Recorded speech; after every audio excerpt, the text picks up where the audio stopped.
जो पूछा गया था हमारे हम जो the first question which was asked, late me show you the first question. A bond having duration of 8 years is yielding 10% at present. If yield increases by 0.60%, what will be the impact on price of bond? It will go up by 4.36%, it would fall by 4.36%, it would go up by 2.82%, and D का it would fall by 2.82%. आइए दोस्तों इसको हम लोग समझते हैं, how to solve this type of problem. Okay, so first of all we have to apply the concept. दोस्तों आपसे यहाँ पे ये कहा गया है कि बॉन्ड है जिसका ड्यूरेशन दे रखा है इन्होंने 8 साल का, और इसका यील्ड दे रखा है दोस्तों आपको 10%, और यील्ड जो है बढ़कर 0.60% बढ़ जाता है, तो प्राइस पे क्या इम्पैक्ट पड़ेगा, स्टेप बाय समझिए.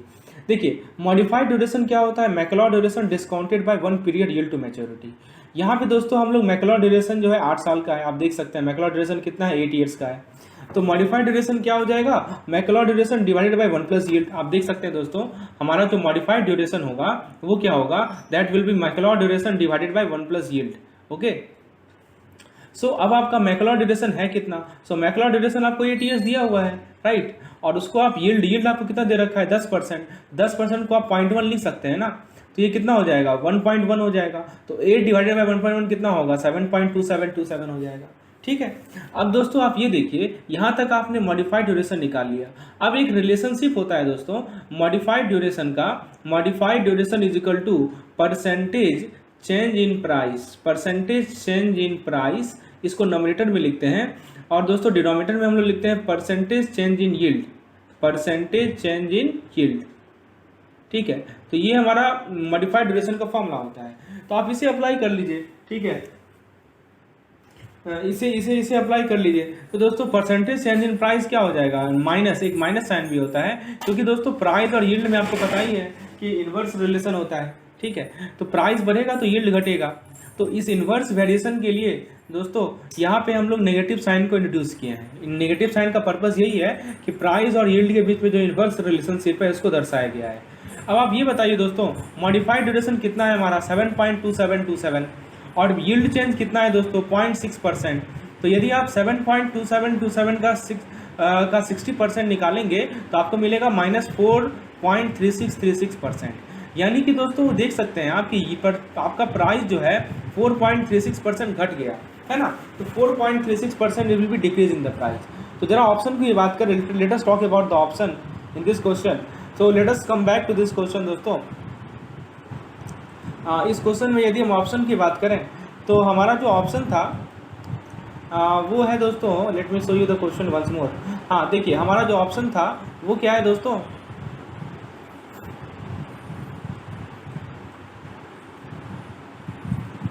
ओके. सो दोस्तों यहाँ पे आप ऑप्शन की बात कर, लेटस सी द ऑप्शन. तो यहाँ पे है, हमने क्या देखा कि जो बॉन्ड का प्राइस है वो 4.36% घट गया, राइट. तो यहाँ पे कौन सा ऑप्शन सही हो जाएगा कि bond price would fall by 4.36%. So option number bond price would fall by 4. This is correct, option number B is correct. FM की बुक में जैसे मान लीजिए कि 400 पेजेस का बुक है, तो आपको टोटल 2000 से लेकर 3000 एमसीक्यूज मिलेगा यूनिट वाइज कंटेंट में. आपको मैं सैंपल प्रोवाइड करता हूँ. जैसे आप ये देख सकते हैं दोस्तों एवीएम का यूनिट 3 का एमसीक्यू पीडीएफ है. इसमें दोस्तों आपका थ्योरेटिकल क्वेश्चन है, आंसर है, थ्योरेटिकल क्वेश्चन है, आंसर है. इसको आपको बेस्ट तरीका है इसको सॉल्व करने का. जैसे आपने क्वेश्चन देखा, आपने सोचिए कि आंसर सही है और फिर मेरे आंसर से मैच कीजिए. फिर दोस्तों आप देख सकते हैं कि आगे जाकर इसमें दोस्तों कुछ न्यूमेरिकल क्वेश्चन भी मैंने डाल रखे हैं, जैसे इस टॉपिक जो न्यूमेरिकल क्वेश्चन है वो. फिर दोस्तों जैसे ये हमारे केस स्टडीज़ हैं, केस स्टडी भी मैंने डाल रखे हैं इस पार्टिकुलर यूनिट से. ये तरह के न्यूमेरिकल क्वेश्चन है, प्रॉपर इसका एक्सप्लेनेशन है, आप सॉल्यूशन देख सकते हैं. तो जितने भी न्यूमेरिकल क्वेश्चन है सभी के एक्सप्लेनेशन है. और दोस्तों जैसे आप ये देख सकते हैं कि टोटल 117 पेज का ये एमसीक्यू है, और प्रत्येक पेज में 2 एमसीक्यू है एवरेज. तो कुल मिलाकर दोस्तों आपको 150 से लेकर 200 एमसीक्यू मिलेगा केवल यूनिट नंबर 3 से. यदि आप इतना सॉल्व कर लेते हैं दोस्तों, मोर देन सफिशिएंट है, आपको कमांड आ जाएगा यूनिट नंबर 3 पे. And let us see which type question was asked in question number 2. Question number 2 में कहा गया दोस्तों, ये भी केस स्टडी का सवाल था. इसमें कहा गया है कि आपको एक बैंक है जिसने इन्वेस्ट किया गवर्नमेंट सिक्योरिटी बॉन्ड में. डिटेल दे रखा है आपको, फेस वैल्यू दे रखा है कितना, फेस वैल्यू दे रखा है इन्होंने 10,000, ठीक है. इन्होंने मैच्योरिटी दे रखा है, टी दे रखा है 3 years, ठीक है. इन्होंने कूपन रेट दे रखा है, यानी कि कूपन रेट दे रखा है 8%, लेकिन यहाँ पे दोस्तों सेमी एनुअल है, ठीक है. और करंट यील्ड जो है, यील्ड आपको इन्होंने दे रखा है 6%. तो ये 4 डाटा इन्होंने दे रखा है. अब दोस्तों ज़रा हम लोग इस पर केस स्टडी को देखते हैं. इससे पहला क्वेश्चन जो पूछा गया था वो है कैलकुलेट ड्यूरेशन ऑफ बॉन्ड। दोस्तों ड्यूरेशन निकालने के लिए मैंने आप लोगों को समझाया था कि टेबुलर मेथड सबसे बेस्ट मेथड होता है ड्यूरेशन को कंप्यूट करने के लिए। तो आइए देखते हैं कैसे इसे सॉल्व किया जाए। तो दोस्तों देखिए, फेस वैल्यू कितना है दोस्तों, 10,000 है। मैं समझाता हूँ दोस्तों, स्टेप बाय मैं समझाता हूँ आपको, ठीक है। तो दोस्तों फेस वैल्यू कितना है दोस्तों, आपका 10,000 है। आपका जो कूपन रेट है वो कितना है, 8% है। तो दोस्तों यदि आप इस बॉन्ड का आपका जो ये पार्टिकुलर बॉन्ड है, इसका यदि आप कैश फ्लो डायग्राम ड्रॉ करेंगे दोस्तों कुछ इस प्रकार बनेगा। बेसिकली आपको यहाँ पे हाफ ईयरली है ना, तो ये रेट क्या हो जाएगा, A/2 हो जाएगा, यानी कि 4% हो जाएगा, राइट। चलिए, तो दोस्तों आप मुझे बता सकते हैं कूपन अमाउंट कितना होगा। तो कूपन अमाउंट क्या होगा, 4% ऑफ 10,000, राइट, 4% ऑफ 10,000। और यदि आप 4% ऑफ 10,000 निकालेंगे तो आपको कितना मिलेगा दोस्तों, 4% of 10,000 is how much, please tell. So 4% of 10,000 is nothing but 400। तो 4% ऑफ 10,000 क्या होगा दोस्तों, आपका 400 होगा। तो ये आपका क्या है, कूपन अमाउंट है। तो यदि आप इस कैश फ्लो के द्वारा इसको समझें, if you try to understand using the cash flow diagram, तो आप क्या समझेंगे दोस्तों कि देखिए इसमें तो आप क्या देखेंगे कि आपको जो फर्स्ट ईयर है दोस्तों, in first year you will gate 400 coupon rate, sorry in half year. After 1 year you will get 400, after 1.5 year you will get 400, after 2 year you will get 400, after 2.5 year you will get 400, and at the end you will get the face value। face value कितना है, 10,000 है, और plus 400 मिलेगा, जो कि आपका हो जाएगा 10400। तो वही यहाँ पे हमने CF लिखा है, 400 400 400 400 400 और लास्ट में 10400। और यहाँ पे टाइम लिखा है 0.5 year, 1 year, 1.5 year, 2 year, 2.5 year और 3 ईयर। अब दोस्तों एक बात समझिए कि हमारा जो यील्ड दे रखा है दोस्तों, वो दे रखा है 6% का, लेकिन यहाँ और एक और चीज़ लिखा हुआ है कि कंपाउंडिंग जो हो रहा है वो हाफ ईयरली हो रहा है, राइट। तो यदि 6% का यील्ड है और हाफ ईयरली कंपाउंडिंग है, तो अल्टीमेटली आपका क्या हो जाएगा, आर क्या हो जाएगा, 6/2 हो जाएगा, राइट। आर क्या हो जाएगा दोस्तों, आपका 6/2 हो जाएगा। तो आर जो है आपका वो हो जाएगा 6/2, कितना हो जाएगा, 3%, ठीक है। तो ये होता है 1/1 प्लस आर, ठीक है। तो यहाँ पे 1/1.03 हो जाएगा। तो 1/1.03 का वैल्यू आप लिखेंगे तो 0.9708 आएगा। इसको फर्दर आप यदि 1.03 से डिवाइड करेंगे, ठीक है, तो आपको मिलेगा 0.9425। इसको फर्दर आप यदि 1.03 से डिवाइड करेंगे तो आपको मिलेगा 0.9150। फर्दर आप 1.03 से डिवाइड करेंगे तो आपको मिलेगा 0.884। If you divide it further bye 1.03 you will gate 0.8625 and after dividing by 1.03 you will gate 0.8374। तो इस प्रकार से हमने थर्ड कॉलम भी ड्रॉ कर लिया। अब दोस्तों यदि हम फोर्थ कॉलम की बात करें, if you talk about the fourth column, so दोस्तों आप फोर्थ कॉलम में आप बेसिकली क्या लिख रहे हैं, पीवी कैसे निकालते हैं दोस्तों। पीवी निकालने का तरीका ये होता है कि आप इस CF को इससे मल्टीप्लाई कर लीजिए, यानी 400 multiplied by 0.9708, this will give you 388.32। 400 multiplied by 0.9425, this will give you 377। 400 multiplied by 0.9150, this will give you 366। तो सबको मल्टीप्लाई करते जाइए तो आपको ये पीवी मिलेगा। और लास्ट कॉलम है समेशन ऑफ पीवी, यानी इन सभी पीवी को जोड़ लीजिए, इसको इन सभी को जोड़िएगा तो मिलेगा आपको 10,540। उसके बाद दोस्तों यदि हम लास्ट कॉलम की बात करें, पीवी इंटू टी, तो ये आपका पीवी हो गया 388.32 और टी है आपका 0.5, तो इन दोनों को आप मल्टीप्लाई कर दीजिए तो ये मिल जाएगा आपको 194.16। फिर यहाँ 377 है और यहाँ 1 है, मल्टीप्लाई कीजिए तो मिल जाएगा 377। यहाँ 366 है और यहाँ 1.5 है, मल्टीप्लाई कीजिए तो मिल जाएगा 549। तो उसी तरह से आप हर एक करो को निकाल सकते हैं और सभी को जोड़ेंगे तो आपको मिलेगा 28,820। उम्मीद है दोस्तों आपको टेबल बनाना सीख लिए होंगे, ठीक है, वेरी गुड। चलिए, तो इसी प्रकार से दोस्तों हमारा जो कॉम्प्रिहेंसिव प्लान रहता है उसमें वीडियोस आपको इसी तरह से दिए जाएंगे, एक एक स्टेप को अच्छे से समझाया जाएगा, ठीक है। तो दोस्तों अब आगे नेक्स्ट स्टेप पे हम लोग आते हैं, let us move to the next step. So दोस्तों नेक्स्ट स्टेप में क्या है, नेक्स्ट स्टेप में हमें क्या निकालना है, बेसिकली हमें ड्यूरेशन निकालना है। तो ड्यूरेशन निकालने का क्या फॉर्मूला होता है, sum of PV into T divided by sum of PV, यानी summation of PV into T divided by summation of PV. तो ये हमने निकाला, कितना निकला है हमारा, ये निकला है 288,820.26 और ये कितना निकला है हमारा 10,540.64। डिवाइड कीजिए तो मिलेगा 2.734। यदि आप ऑप्शन की बात करें, if you talk about the option, तो दोस्तों ऑप्शन भी मैं आपको शो करता हूँ, let me show you the option. तो देखिए यहाँ 2.73 लिखा है ना, तो ऑप्शन नंबर सी क्या हो जाएगा, आपका करेक्ट आंसर हो जाएगा। समझ में आ गया कैसे सॉल्व करना है इसे।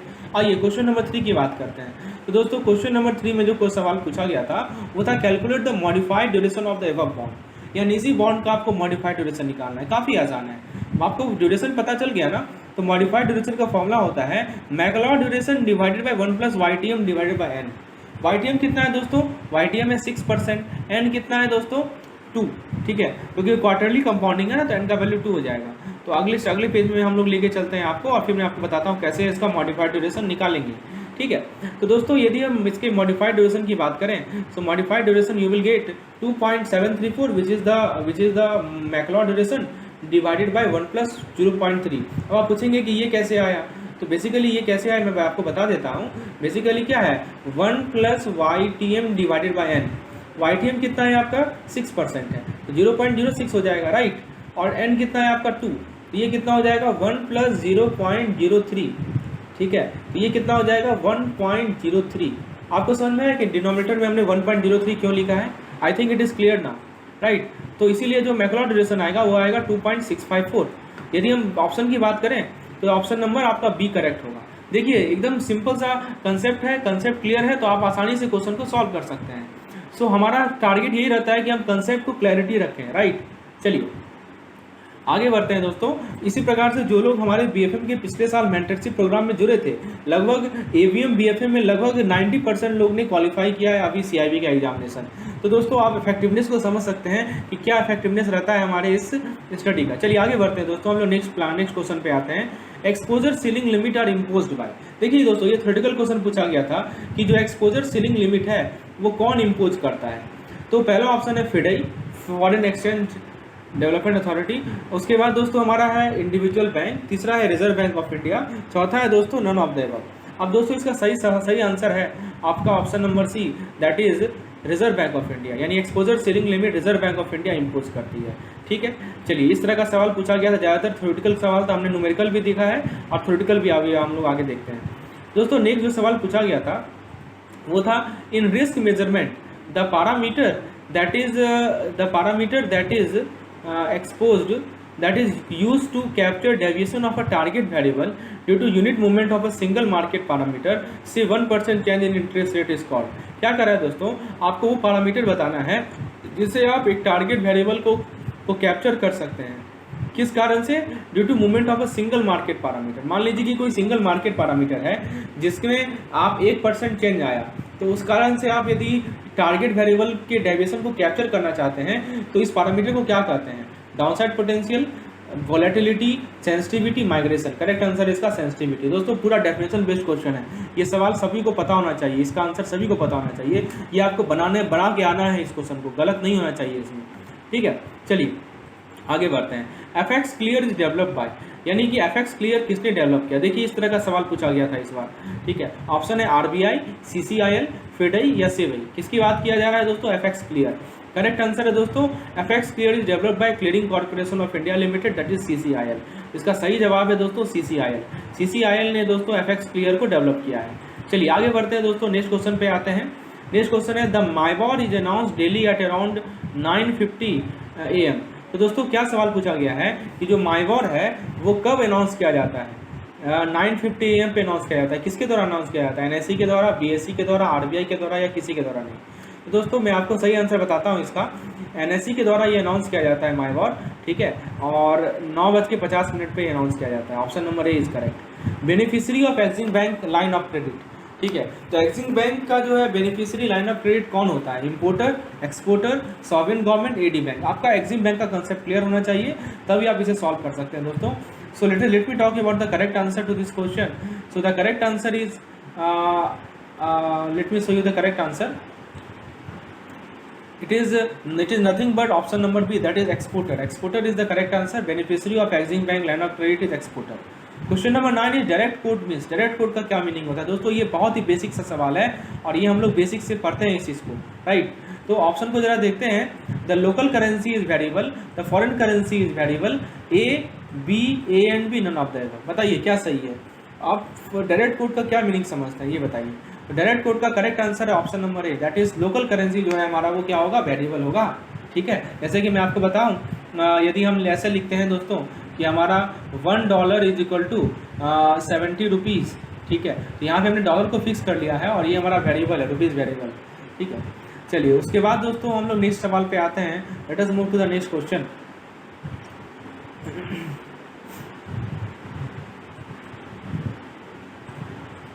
Let us now move to the next question, which is question number 10. Question number 10 है delivery versus payment, DBP system eliminate following risk. तो डीबीपी दोस्तों कौन से रिस्क को एलिमिनेट करता है? Credit risk, liquidity risk, marketing, settlement risk. Correct answer दोस्तों इसका option number D, that is settlement risk. DBP याद रखिएगा कि सेटलमेंट रिस्क को एलिमिनेट करता है।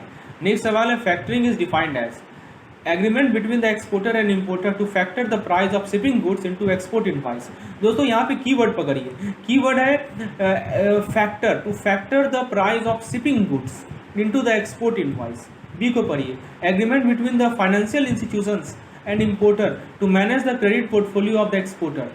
Agreement between the financial institution and the exporter for purchase of the books debt and control the credit extended to the importer. Agreement between the exporter bank and importer. पहले तो ये बताना चाहिए कि factoring किसके किसके बीच का एग्रीमेंट होता है, राइट।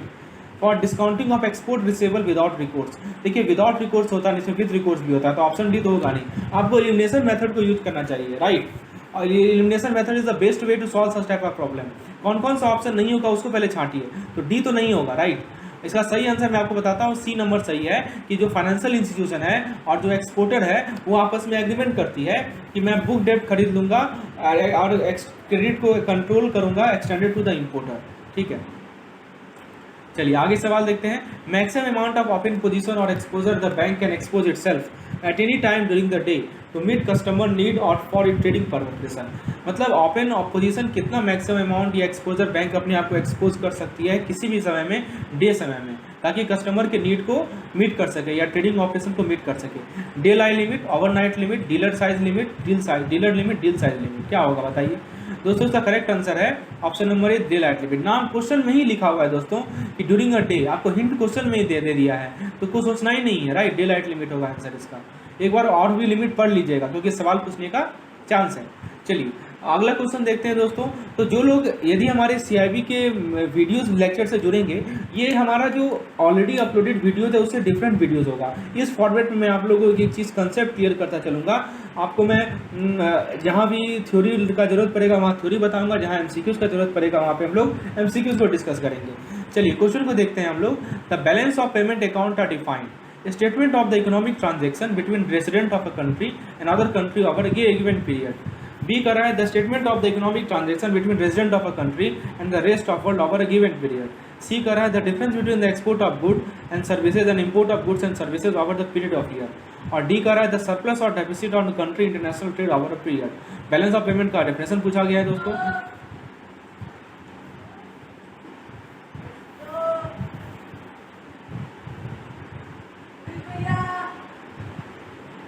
दोस्तों इसमें करेक्ट आंसर है ऑप्शन नंबर बी कि statement of the economic transaction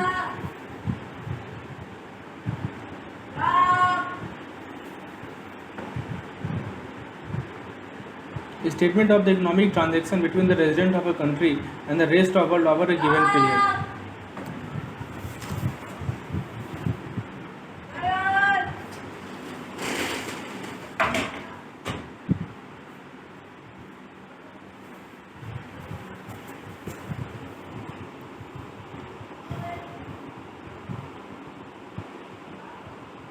next question है दोस्तों, ये हमारा प्रोविजनिंग से सवाल पूछा गया था कि मान लीजिए कि कोई एसेट है 120 का, ठीक है, 120 रुपये का एसेट है, किसमें है, डॉटफुल वन कैटेगरी में है, और रियलाइजेबल वैल्यू ऑफ सिक्योरिटी जो है दोस्तों वो क्या है हमारा, वो है दोस्तों हमारा ₹100।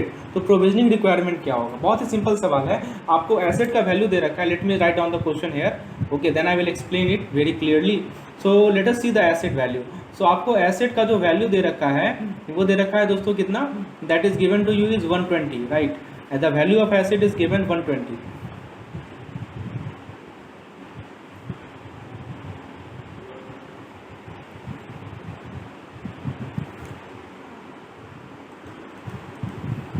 Okay, so the asset value is ₹120। Asset का वैल्यू आपको दे रखा है 120, और दोस्तों ये डॉटफुल वन कैटेगरी में है, D1 कैटेगरी में है, ठीक है। और रियलाइजेबल पीरियड जो है वो रियलाइजेबल वैल्यू ऑफ सिक्योरिटीज जो है यानी RVS जो है वो दे रखा है आपको 100। तो आपसे पूछा है कि कितनी प्रोविजनिंग की जरूरत पड़ेगी। 45 रुपये की, 50 रुपये की, 72 रुपये की, 120 रुपये, यानी सिंपल सा बेसिक सा सवाल है आपके प्रोविजनिंग से। चलिए देखते हैं इसको कैसे सॉल्व किया जाएगा। तो दोस्तों सिक्योर्ड आपको D1 कैटेगरी में पता ही है सिक्योर्ड पोर्शन 25% होता है, ठीक है। तो इसका आपको सिक्योर्ड पोर्शन निकालिए, यानी कि दोस्तों आपका जो ये 100 रुपीज़ है, जो रियलाइजेबल वैल्यू ऑफ सिक्योरिटी है, ये तो आपका सिक्योर्ड पोर्शन है ना, ये 100 रुपीज़ तो आपका सिक्योर्ड पोर्शन है। तो उस पर कितना प्रोविजनिंग करना होगा आपको 25%, तो 25% ऑफ 100 हो जाएगा आपका 25, और जो अनसिक्योर्ड पोर्शन है उसमें आपको प्रोविजनिंग 100% करना है। ये आपका D1 कैटेगरी में रहता है, इसका नियम है, इसका फॉर्मूला एक बार देख लीजिएगा। सिक्योर्ड में 25% होता है, अनसिक्योर्ड में 100% होता है। तो अनसिक्योर्ड कितना है आपका, तो अनसिक्योर्ड आपका 20 रुपया हो गया, तो 20 रुपये का 100% निकालिएगा तो आपको 20 ही मिलेगा। टोटल प्रोविजनिंग हो जाएगा 25 रुपये सिक्योर्ड का और 20 रुपये आपका अनसिक्योर्ड का, यानी 45 रुपीज़। तो ऑप्शन नंबर ए करेक्ट हो जाएगा। चलिए क्वेश्चन नंबर 15 नंबर क्वेश्चन हमारा एलसी से पूछा गया था। एलसी से क्या सवाल आया था, आइए जरा देखते हैं।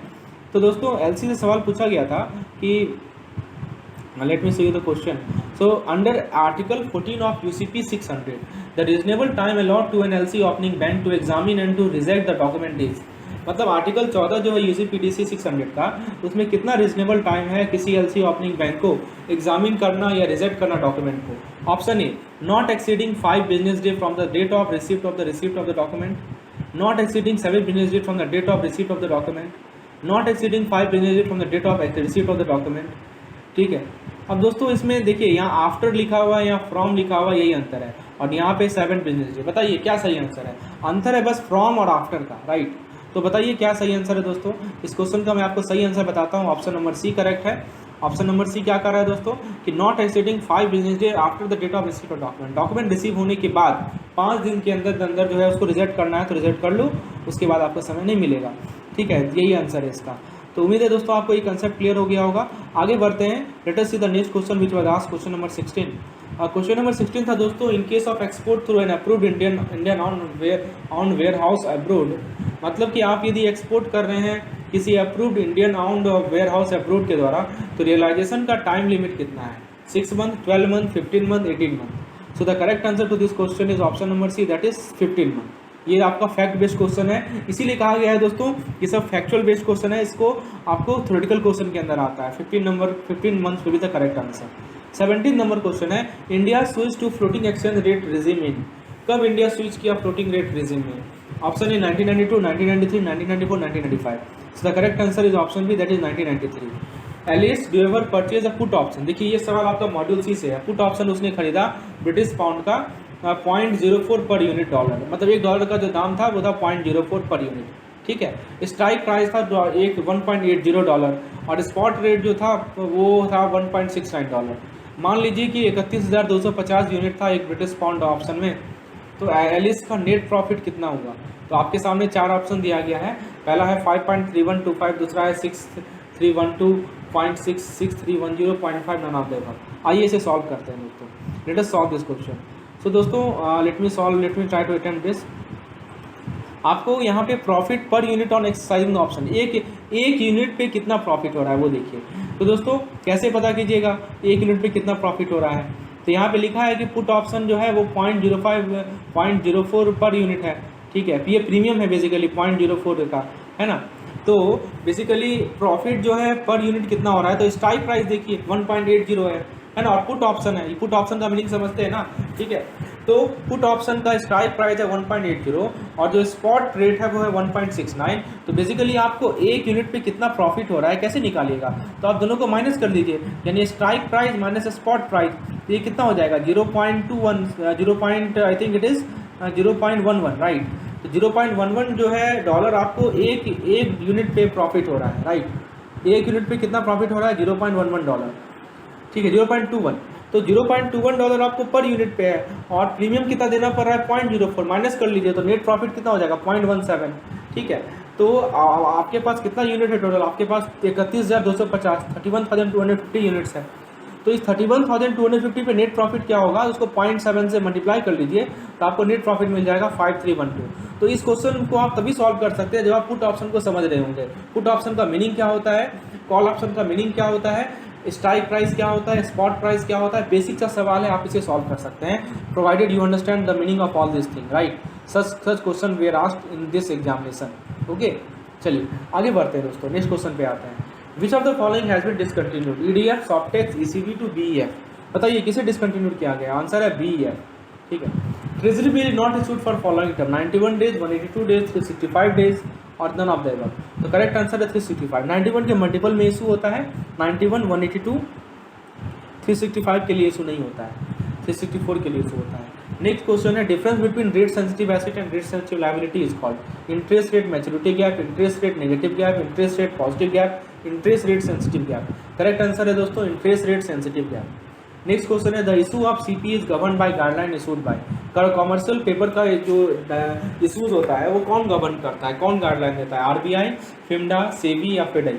तो करेक्ट आंसर है दोस्तों इसका आरबीआई। आरबीआई गाइडलाइन देती है सीपी के रिगार्डिंग। नेक्स्ट क्वेश्चन है, how much a company can send as a gift to foreign without EDF या सॉफ्टेक्स। ईडीएफ या सॉफ्टेक्स के बिना एक कंपनी कितना गिफ्ट बेच सकती है दूसरे को। दोस्तों ये जितने भी क्वेश्चन मैं आपके साथ शेयर कर रहा हूँ सब जो मैंने इस बार के जो मेंटरशिप प्रोग्राम जिन लोगों ने अवेल किया था, इस तरह के एमसीक्यूज हमने करवा रखे थे।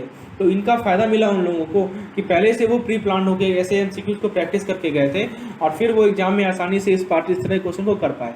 बेसिकली हमारा मोटो यही रहता है कि एक एक पेज से जितने क्वेश्चन बन सकते हैं उसको प्रैक्टिस किया जाए, मेहनत किया जाए।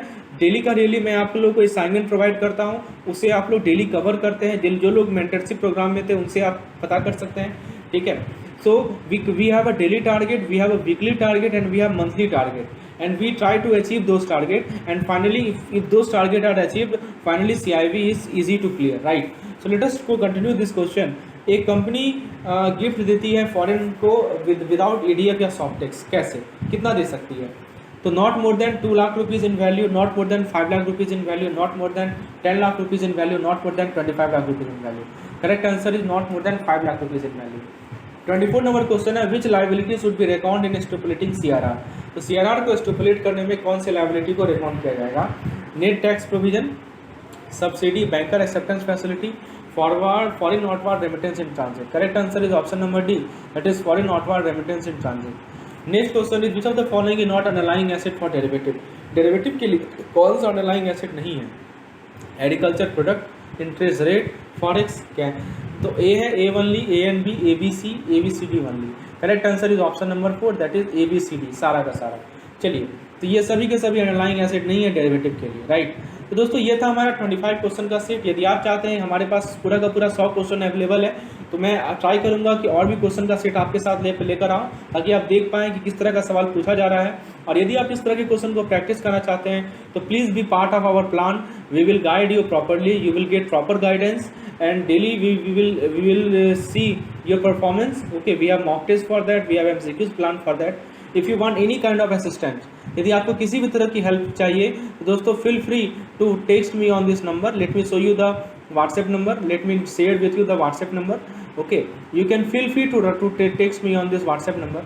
Okay, the number is 8292857381. Okay, so you can text me on this WhatsApp number.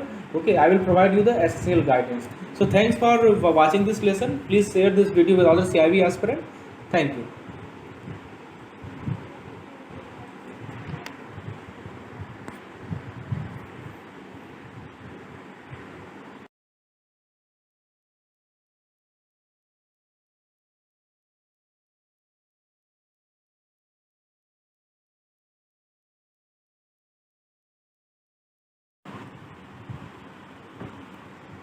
मेरे प्यारे साथियों नमस्कार।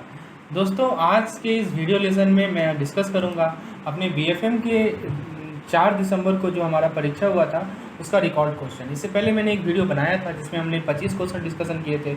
लोगों का रिक्वेस्ट आया कि प्लीज़ आप इसे कंटिन्यू करें सेशन को। दोस्तों आपके रिक्वेस्ट के बेसिस पर मैं आज 25 क्वेश्चन और डिस्कस करूंगा अपने बीएफएम के।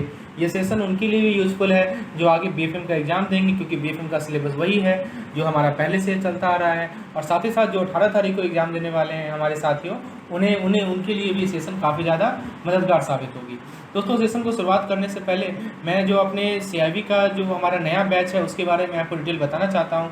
बेसिकली ये एक पेड प्लान है जो कि जून एग्जामिनेशन के लिए बनाया गया है। ये बेसिकली कॉम्प्रिहेंसिव प्लान है एवीएम का, बीएफएम का।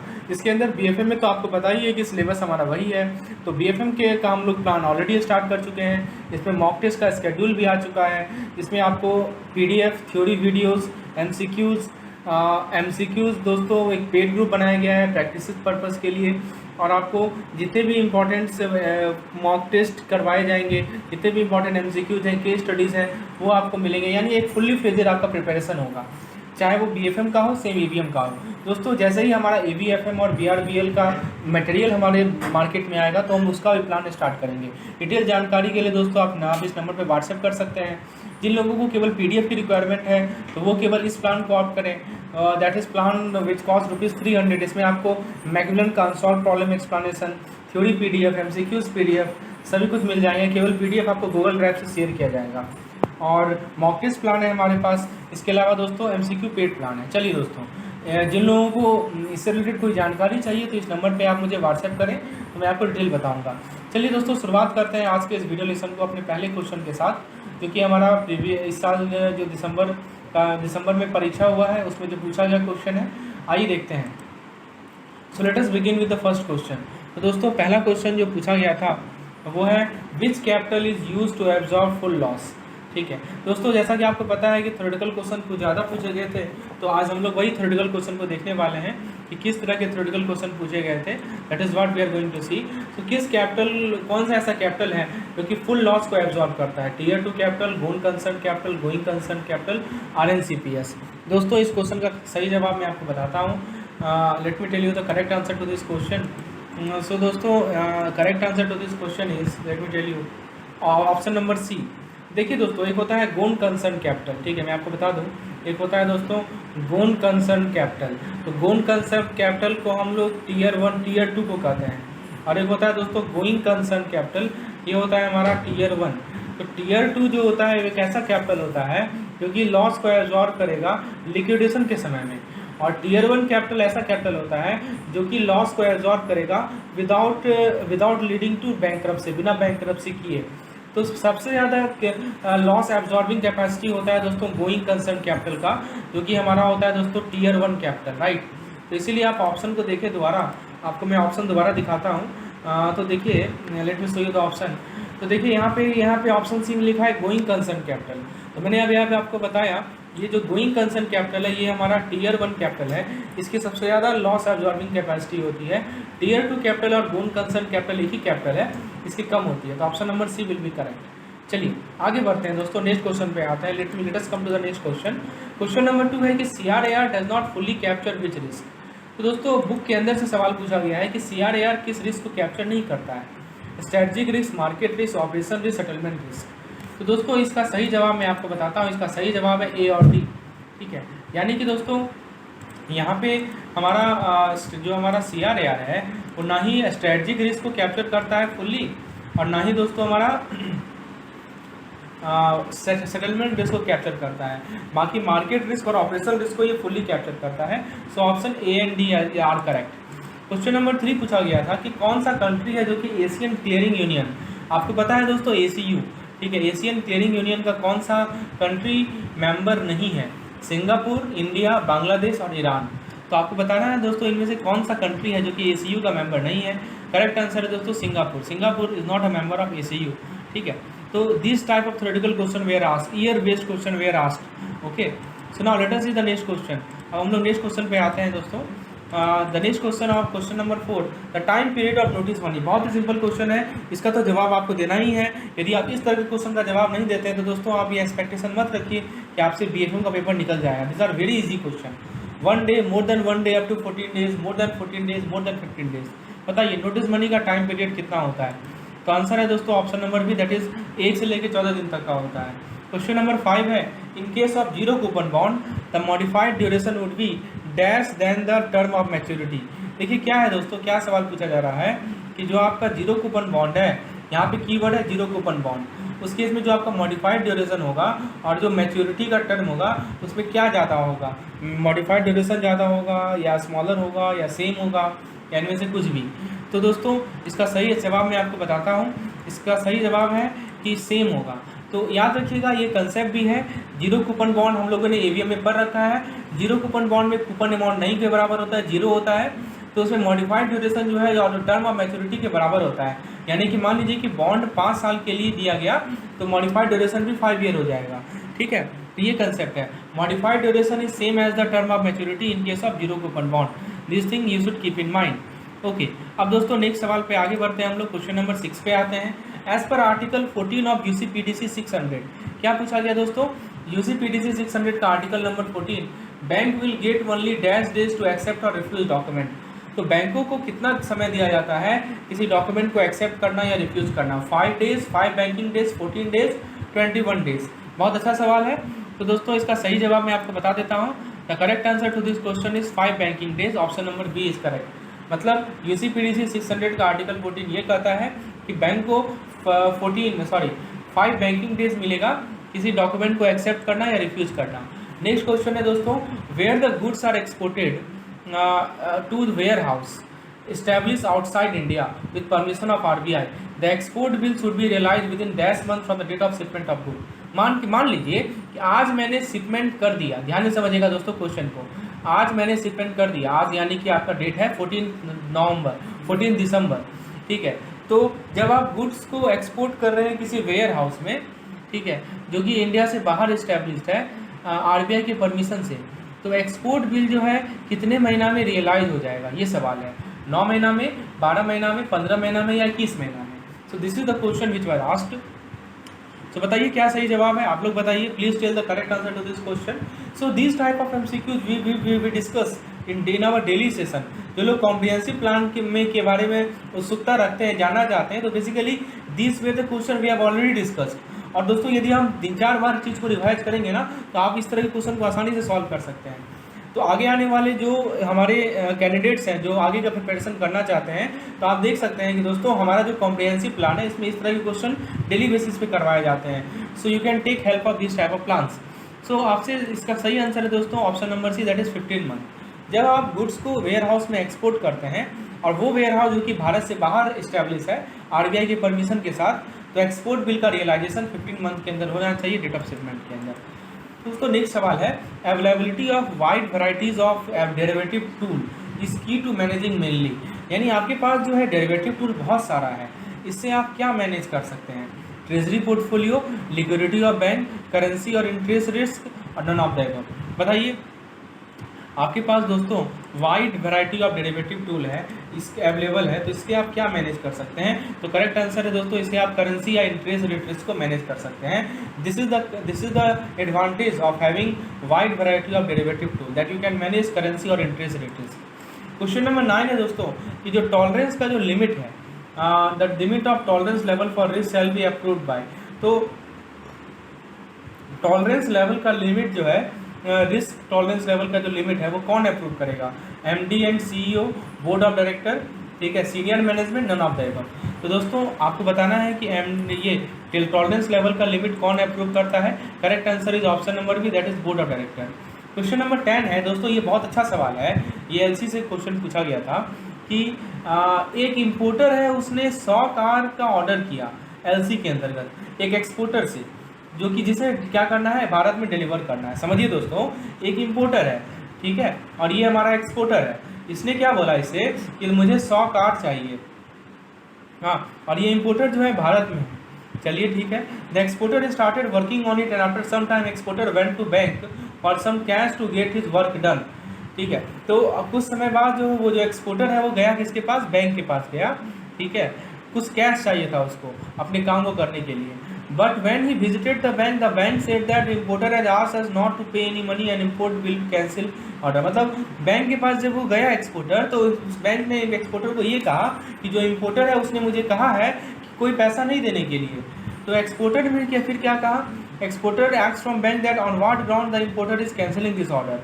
The bank said that since there is nothing written on LC whether it is revocable or irrevocable, so importer can cancel the order। बहुत अच्छा सवाल है दोस्तों, कुछ नहीं लिखा हुआ है LC पे कि रिवोकेबल है या इरिवोकेबल है, इसीलिए इंपोर्टर जो इस ऑर्डर को कैंसिल कर रहा है। अब कौन सा स्टेटमेंट करेक्ट है? पहला स्टेटमेंट को जरा देखते हैं, let us see the statement. So the first statement is importer is correct here and hence the order stand cancel। Bank and importer are wrong here। Importer can cancel the order any time, but he need to pay compensation to the exporter. Last statement है, the bank is correct here because bank need to follow the order of his customer importer and the order stand cancel. बताइए क्या सही जवाब है इसका? What is the correct answer to this question? So the correct answer is option B. Bank और importer wrong इसलिए है कि यदि कुछ नहीं लिखा रहता है एलसी पे तो यूसीपीडीसी का गाइडलाइन है कि वो इररिवोकेबल माना जाएगा। तो यहाँ तो कुछ लिखा था नहीं, है ना, इसीलिए ये जो आपका एलसी है वो इररिवोकेबल है, इसीलिए आप ऑर्डर कैंसिलेशन का दे ही नहीं सकते हैं। हाँ, यदि आपको रिवोकेबल करना था then it should be clearly mention, right, but it not mentioned that it is irrevocable or revocable, so the importer or bank has no right to cancel this type of order. So this is the basic thing that we have learned from this question. Now the next question we have is, what is the normal transit period in the case of bill in foreign currency? आपके पास एक bill है foreign currency में, उसका NTP क्या होता है? What is NTP, normal transit period. दोस्तों ये सवाल हमारा मॉड्यूल ए के यूनिट 5 से है, facilities for exporter and importer. 14 days, 10 days, 20 days, 25 days. दोस्तों हम लोगों ने बहुत बार डिस्कशन किया है, it is 25 days, NTP is period is 25 days. बहुत ही आसान सवाल है। This type of question you have to solve, because if you are unable to solve such type of problem, that it means you can't qualify BFM examination, right? So these are some easiest question which you can get in the examination. These are just fact based question. Okay, so if you have gone through the unit number 5, then you can expect that this question should be solved, right? Now question number 12 is, which statement is correct? कौन सा statement correct है, ये सवाल आपसे पूछा गया है। Option A, if lower the risk higher will be volatility, lower will be return. If higher the risk, higher will be volatility, lower will be the return. Higher the risk, higher the volatility, higher will be the return. Lower the risk, lower will be volatility, higher return. This is wrong. दोस्तों बहुत simple सा logic है। The logic is very simple, that higher the risk, higher will be volatility and higher will be return. So the correct concept is that risk, right? Risk directly proportional to volatility, directly proportional to return. ठीक है, ये आपस में correlated है, risk, volatility और return आपस में correlated है। Okay, now let us see the next question. In CC और OD account, if no credit is done for more than 90 days, an amount available in the account is not sufficient to recover the interest, then it is called. क्या कर रहा है दोस्तों कि हमारा कोई cash credit है या ओवरड्राफ्ट अकाउंट है, और यदि इसमें कोई क्रेडिट नहीं किया गया 90 दिन से ज़्यादा तक, और अमाउंट जो अकाउंट में अवेलेबल है वो सफिशिएंट नहीं है इंटरेस्ट को रिकवर करने के लिए, तो इसे क्या कहा जाएगा? Out of order account, NPA account, सब स्टैंडर्ड अकाउंट, लॉस अकाउंट। बताइए, सीसीओडी अकाउंट में यदि क्रेडिट नहीं है 90 दिन से ज़्यादा तक और जो अमाउंट अवेलेबल है वो उससे आप इंटरेस्ट को रिकवर नहीं कर सकते हैं, तो इसे किस कैटेगरी में डालेंगे? दोस्तों बहुत इंपॉर्टेंट कंसेप्चुअल सवाल है। This is called out of order account. Option number A is correct. Question number 14 है कि जो हमारा यूरोपियन इंटरेस्ट रेट ऑप्शन है, इसका मतलब क्या होता है कि जो होल्डर है वो अपने ऑप्शन को एक्सरसाइज कर सकता है कब? ऑप्शन ए कर रहा है बिगिनिंग ऑफ कॉन्ट्रैक्ट, बी कर रहा है एक्सपायरेशन ऑफ कॉन्ट्रैक्ट, सी कर रहा है day before contract in date, और ऑप्शन डी कर रहा है day after contract in date. बताइए, तो यूरोपियन इंटरेस्ट रेट ऑप्शन का क्या मीनिंग है दोस्तों? तो यूरोपियन इंटरेस्ट रेट ऑप्शन का मीनिंग है कि आपका जो होल्डर है वो एक्सरसाइज करेगा ऑप्शन को कब? एक्सपायरेशन पे, right. So he will exercise the option at expiration. दोस्तों आप लोग जो भी परीक्षा देंगे 18 तारीख को, उनसे एक रिक्वेस्ट है, क्योंकि मैं इस तरह का वीडियो तभी बना पा रहा हूँ जब जो लोग 4 तारीख को परीक्षा दिए थे उन्होंने क्वेश्चन शेयर किया था। तो दोस्तों आपसे एक छोटा सा रिक्वेस्ट है कि प्लीज़ आपसे यदि हो पाए तो आप इस नंबर पे मुझे जो भी आप रिकॉल कर पा रहे हैं क्वेश्चन, प्लीज़ मुझे व्हाट्सएप कर दें। यानी तो मेरा जो चैनल है CIB मेड सिंपल का, उसमें आप प्लीज़ उस क्वेश्चन को पोस्ट कर दें ताकि आगे आने वाले स्टूडेंट्स को इस तरह का मैं हेल्प दे पाऊँ, इस तरह का क्वेश्चन सेट मैं बनाकर उन तक पहुँचा पाऊँ ताकि उनका भी प्रिपरेशन आसान हो जाए।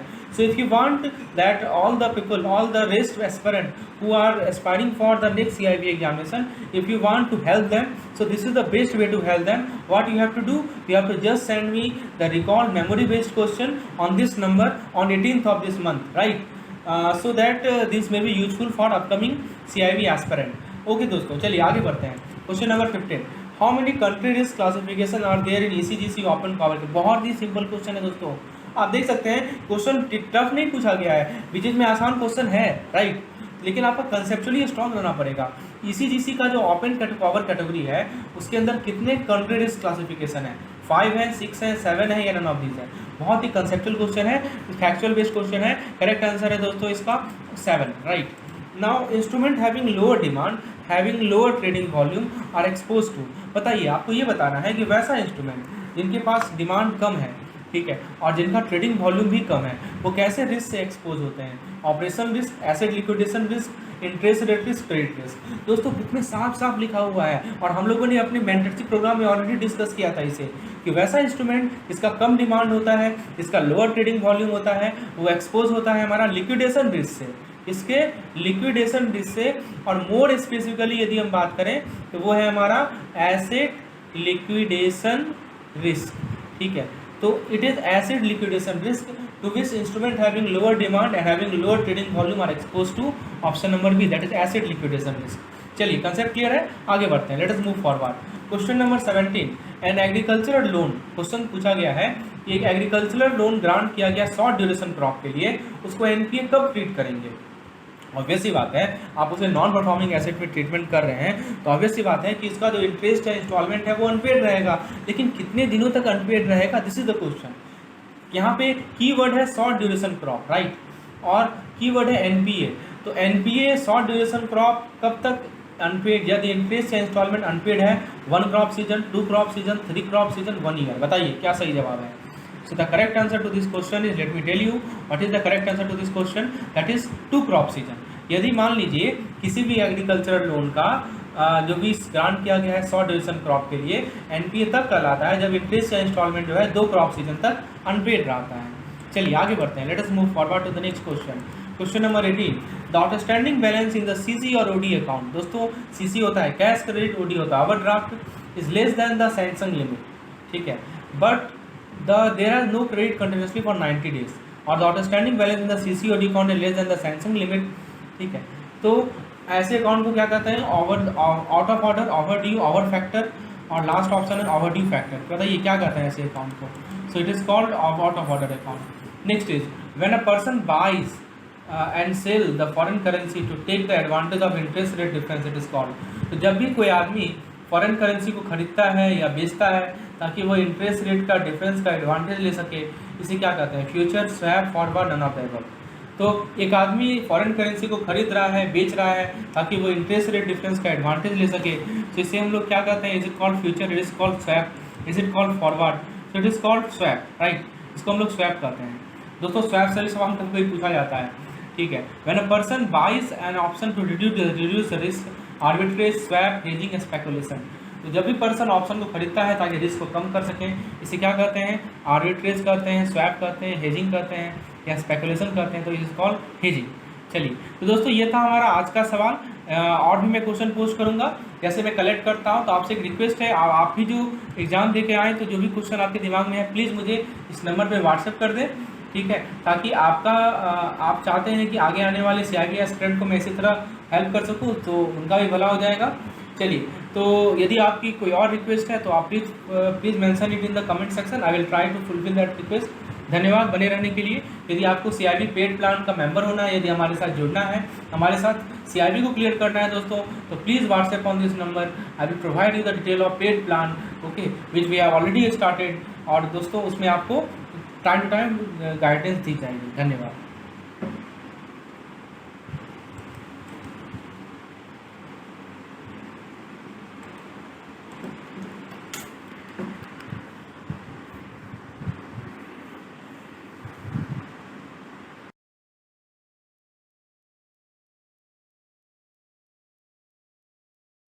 डिस्कस करेंगे। तो दोस्तों ये इस वीडियो से आप जान पाएंगे कि बेसिकली किस तरह के सवाल पूछे गए थे और आपकी प्रिपरेशन लेवल उसके अकॉर्डिंगली हुई है या नहीं हुई है, अपने आप को गेज कर पाएंगे। दोस्तों आज के इस वीडियो लेसन में हम लोग 10 से 15 आप लोगों को केस स्टडीज़ भी इंक्लूडेड है, 10 to 15 इंपॉर्टेंट केस स्टडीज़ और MCQs आपके साथ मैं डिस्कस करने वाला हूं बिफोर बिगिनिंग दिस लेसन। दोस्तों यदि आपको इसी प्रकार का MCQs जो मैं अभी करवाने वाला हूं, if you want 400 such questions, okay, 400 ऐसा क्वेश्चन यदि आप चाहते हैं जिसमें दोस्तों आपको 4 मॉक टेस्ट में एक मैंने कवर किया है, 100 क्वेश्चन पर मॉक टेस्ट है और आपका कंसेप्ट पूरा का पूरा रिवाइज हो जाएगा, पूरे यूनिट का रिवाइज हो जाएगा। तो दोस्तों आपको BFM का जो फुल लेंथ मॉक टेस्ट है उसमें अपीयर होना चाहिए। BFM का फुल लेंथ मॉक टेस्ट मैंने इसीलिए डिज़ाइन किया है ताकि आपका सारा कंसेप्ट रिवाइज हो जाए और आप जो है चीज़ों को एग्जामिनेशन पैटर्न को समझ पाए, कैसा क्वेश्चन हमसे IIB एक्सपेक्ट करता है कि हम ऐसा क्वेश्चन सॉल्व कर पाए, राइट। तो दोस्तों आपको उसके लिए करना क्या है, इस नंबर पे मुझे व्हाट्सएप करना है, ठीक है। तो आपको इस तरह की जो सवाल है, आपको 400 सवाल मिलेंगे। इसमें एक क्वेश्चन के अंदर आपको 5 ऑप्शन मिलेगा, ठीक है। तो आपका पूरा फुल कवरेज होगा, इंटायर सिलेबस का कवरेज होगा। चलिए दोस्तों, शुरुआत करते हैं अपने इस वीडियो लेसन को अपने पहले क्वेश्चन के साथ। आप देख सकते हैं पहला क्वेश्चन हमारा केस स्टडी है। इसमें कहा गया है कि एक आपके ब्रांच का कस्टमर ने आपको अप्रोच किया। किसके लिए अप्रोच किया? तो एक्सपोर्ट बिल को डिस्काउंट करने के लिए अप्रोच किया। कब अप्रोच किया? तो 16 जुलाई 2021 को अप्रोच किया। बिल कितना का था? 0.2 मिलियन का बिल था। आपने उसे डिस्काउंट किया 0.19 मिलियन में। मैच्योरिटी कब का है? 18 सितंबर 2021 का है। चलिए, 18 सितंबर को क्या हुआ कि बिल का डिसऑनरिंग हो गया। तो उस दिन जो रेट था वो था हमारा 84.221। कितना रेट था दोस्तों? जो रेट था हमारा 84.221 हमारा रेट था। तो आपसे पूछा गया है कि how much amount to be recovered from the customer for such dishonour. ठीक है, आपसे पूछा गया है दोस्तों कि आपको इस डिसऑनर के लिए कितना अमाउंट का रिकवरी करना है। ठीक है, so this is the question that has been asked. अब एक चीज और दिया हुआ है दोस्तों, charges for dishonour is 0.025% and RBI interest rate is 8%।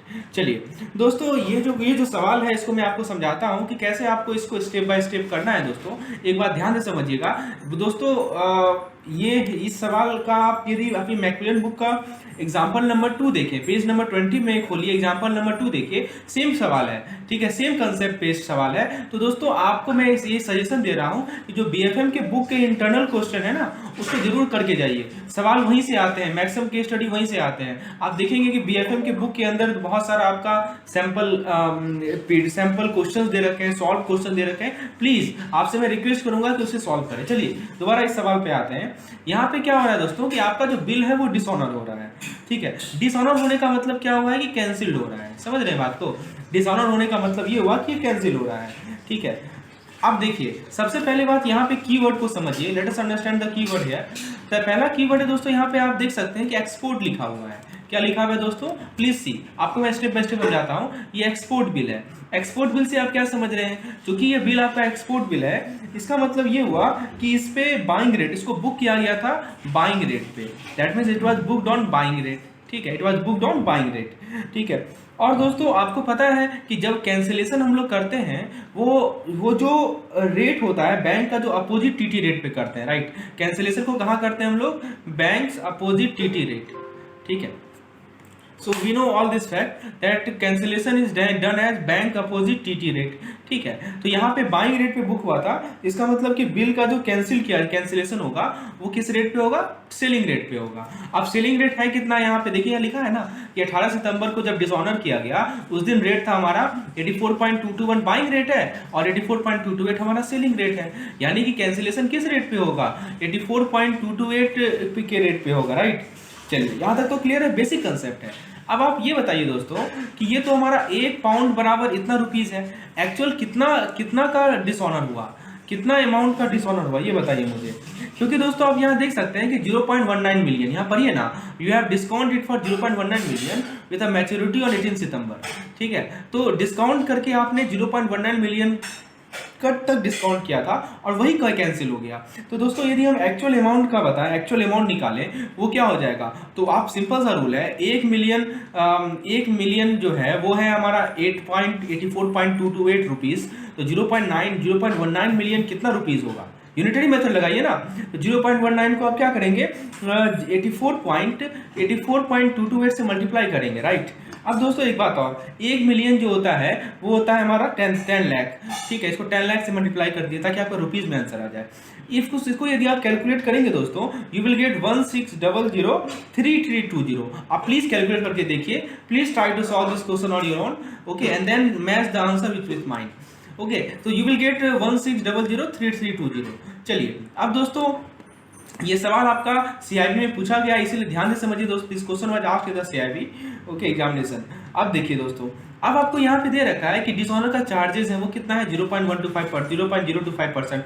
मतलब ये हुआ कि आप बैंक के पास गए, बैंक को बोले कि ये जो हमने फॉरवर्ड कॉन्ट्रैक्ट बुक किया था इसको मुझे कैंसिल करो। तो बैंक चार्जेस लेगी ना आपसे। तो चार्जेस कितनी है? 0.25%। तो चार्जेस का वैल्यू कितना होगा? ठीक है, तो इसको चार्जेस का वैल्यू कितना होगा? तो इसका 0.25% निकाल लीजिए। तो 0.25% ऑफ 16003320। ठीक है, सो you will gate how much? 4000.83। Right, आपको ये मिलेगा। चलिए उसके अलावा क्या है कि आरबीआई का इंटरेस्ट रेट कितना है दोस्तों, आरबीआई का इंटरेस्ट रेट है 8%। ठीक है, तो ये 8% तो चार्ज होगा ही होगा। अब सवाल ये उठता है कि 8% तो चार्ज करेगी आरबीआई का इंटरेस्ट रेट, लेकिन कितने दिनों तक, right, this is the question. आप देखिए कैसे निकालिएगा दोस्तों। आप इसको इस बात से ऐसे समझिए कि 16 जुलाई को दोस्तों बिल डिस्काउंट हुआ था। ठीक है, एक्सपोर्ट आपका कस्टमर ने 16 जुलाई को अप्रोच किया और मैच्योरिटी था इसका 18 सितंबर को। तो टोटल डेज कितने हैं, तो दोस्तों 15 दिन हो गए जुलाई के, समझिए मैं अगली पेज में बताता हूँ। 15 दिन हो गए जुलाई के, ठीक है, प्लस 31 दिन हो गए अगस्त के, और प्लस आपका सितंबर का कितना दिन हो गया, 18 दिन हो गया। टोटल डेज यदि आप काउंट करेंगे तो ये आपको कितना मिलेगा पता है, इसको जोड़िएगा तो 64 दिन मिलेगा, 64 डेज।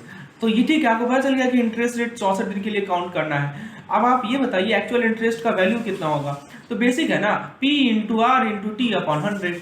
अब प्रिंसिपल अमाउंट क्या लेंगे, तो दोस्तों प्रिंसिपल अमाउंट क्या लेंगे, तो प्रिंसिपल अमाउंट जो हमारा एक्चुअल रेट है, जो अमाउंट है वही लेंगे जितना कैंसिलेशन अमाउंट है।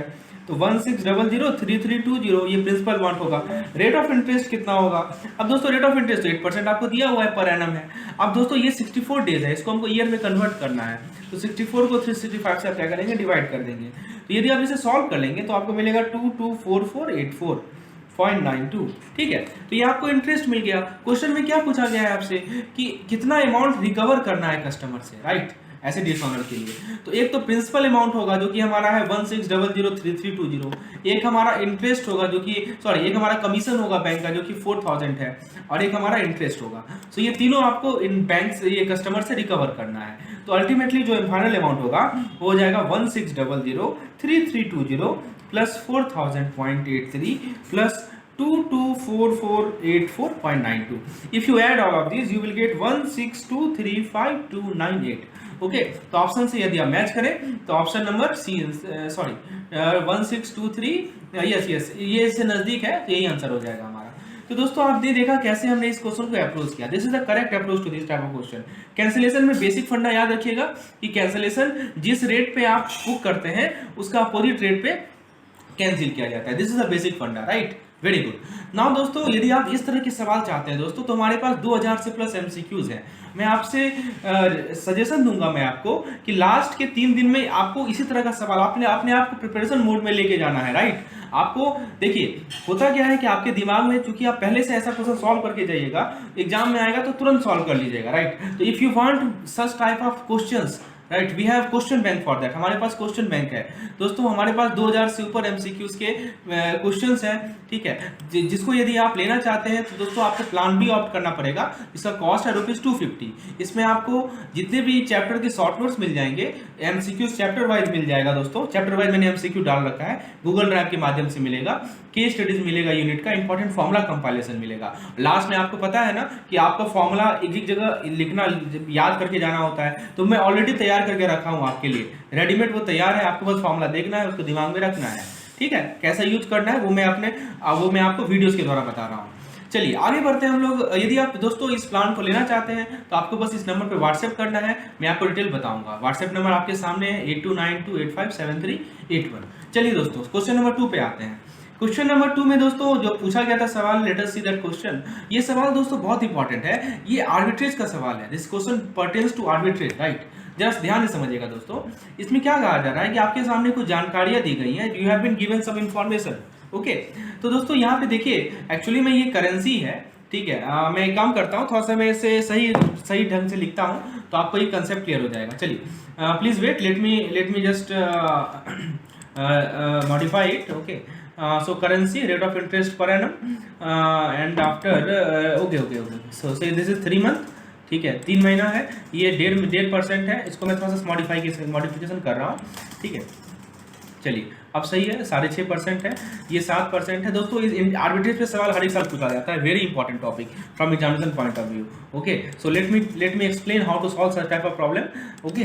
सो दोस्तों देखिए आर्बिट्रेज का लोग फायदा उठाते हैं, एक कंट्री में करेंसी को खरीदते हैं, दूसरे में बेचते हैं। अब दोस्तों आपके सामने केस स्टडीज है, इसमें क्या दे रखा है कि यूएसए में जो 3 महीना का रेट ऑफ इंटरेस्ट है वो है 1.5%, 6 महीना के लिए 2% है, 12 महीना के लिए 2.25% है, 2.25% है। सऊदी का जो रियाल है वो 6.5, 5.5, 7.5 और 8% है। इंडियन रुपीज का 5.75, 6%, 6.25%। तो ये तो आपको केस दे रखा है। अब जरा क्वेश्चन पे आते हैं।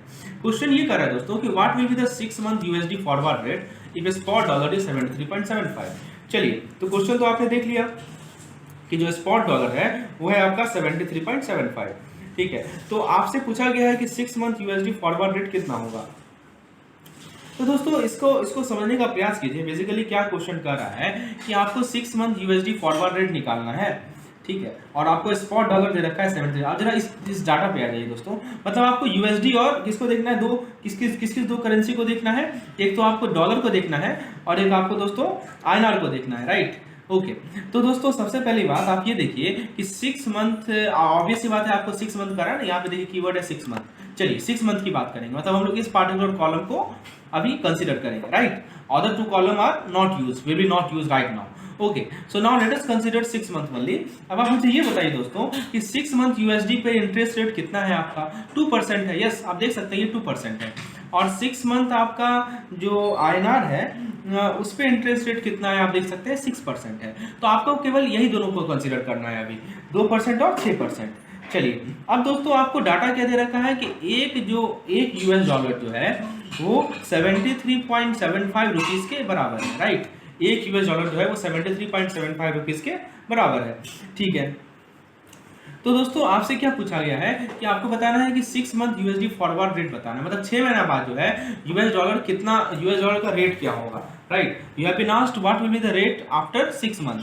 तो कैसे निकालेंगे आप, तो करना क्या है दोस्तों, आप जो है एक मैं सिंपल सा कैलकुलेशन में आपको बता रहा हूँ जिससे आप आसानी से इसको कैलकुलेट कर सकते हैं, ठीक है। आप क्या कीजिए ना, 100 से मल्टीप्लाई कर दीजिए बोथ साइड, ठीक है। You multiply by 100 on both the side.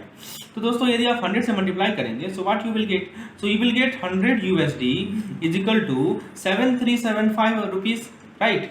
You will get this, very good. अब दोस्तों आप बेसिकली 6 महीना का इंटरेस्ट रेट भी तो कैलकुलेट करना है कि 6 महीना में जो इंटरेस्ट होगा वो कितना होगा। तो कैसे निकालेंगे, फॉर्मूला तो आपको पता है ना, P into R into T upon 100, यही बेसिक फॉर्मूला होता है ना। तो P तो आपका 100 है, तो इसका जरा इंटरेस्ट रेट निकाल लीजिए। 100 यूएस डॉलर का इंटरेस्ट कितना मिलेगा आपको 6 महीना पे, तो 100 into multiplied by what, multiplied by आपका जो रेट ऑफ इंटरेस्ट है, right. R rate of interest होता है ना, रेट ऑफ इंटरेस्ट कितना है यूएस डॉलर का, 2% है, तो हो जाएगा 2 अपॉन 100, ठीक है। और आर टी कितना है आपका, 6 महीना है ना, तो 6 अपॉन 12 हो जाएगा, और 100 से तो डिवाइड करेंगे ही, ठीक है। तो basically P into R into T upon 100 होता है, ठीक है, ये हो जाएगा। और इधर जो है ये आपका इंटरेस्ट इसका मिल जाएगा, और रुपीस में कितना इंटरेस्ट रेट में चेंज होगा, तो 7375 मल्टीप्लाइड बाय, ठीक है, तो 7375 multiplied by rate of interest कितना है आईएनआर में 6% है, तो 6 अपॉन 100 हो जाएगा, इंटू टी कितना है, टी है आपका 6 महीना, ईयर में कन्वर्ट कर लीजिए, 12 से डिवाइड कर लीजिए, और इंटू 100। तो इसको आप अलग से कैलकुलेट कीजिए, इसको अलग से कैलकुलेट कीजिए। इसको यदि आप कैलकुलेट करेंगे दोस्तों तो आपको मिलेगा 1, देख सकते हैं आप इसको, if you calculate it you will gate 1, right. And if you calculate it, आप इससे कैलकुलेट करेंगे तो आपको मिलेगा कितना दोस्तों, 221, मैं ऐसे कैलकुलेट बता रहा हूँ, इसको मिलेगा आपको 221.25। दोस्तों इसका मतलब समझिए कि यदि आप 100 यूएस डॉलर को 6 महीना के लिए इन्वेस्ट कर रहे हैं तो आपको इंटरेस्ट रेट मिलेगा एक यूएसडी, है ना, और वही इंडियन रुपीज में आपको मिलेगा 221.25। तो दोस्तों टोटल अमाउंट कितना हो जाएगा ये बताइए, 100 यूएस डॉलर तो पहले से है और 1 यूएस डॉलर और बढ़ जाएगा, यानी 101 यूएसडी हो जाएगा, है ना। और आपका रुपीज में क्या चेंज आएगा, 7375 पहले से है, 221.25 जोड़ दीजिए तो ये हो जाएगा आपका 7596.25। कहने का मतलब क्या हुआ कि 6 महीना बाद 101 यूएस डॉलर जो है वो इतना आईएनआर के बराबर होगा।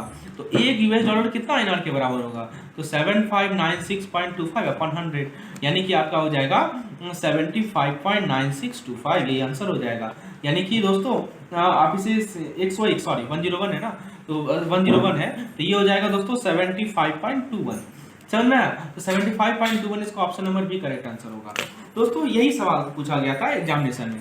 उम्मीद है दोस्तों आपको ये चीज समझ में आ गया होगा। दोस्तों मैं आप लोगों को अपने मॉक टेस्ट प्लान के बारे में बता दूं, ठीक है, तब मैं आप नेक्स्ट क्वेश्चन के में बढ़ता हूं दोस्तों।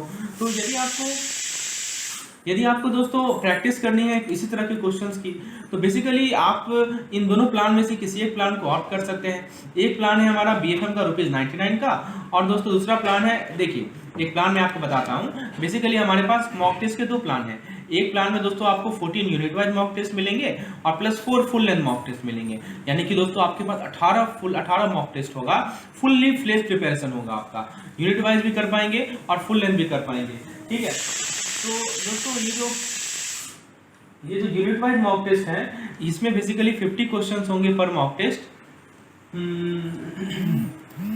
इसमें बेसिकली 50 क्वेश्चन होंगे पर मॉक टेस्ट, और ये जो फुल लेंथ मॉक टेस्ट है इसमें बेसिकली 100 क्वेश्चंस होंगे पर मॉक टेस्ट। इसका कॉस्ट है दोस्तों ₹250 का, और यदि आपको केवल 4 फुल लेंथ मॉक टेस्ट देने हैं तो दोस्तों उसमें आपको उसमें आपको 100 क्वेश्चन मिलेंगे और इसका कॉस्ट है ₹89।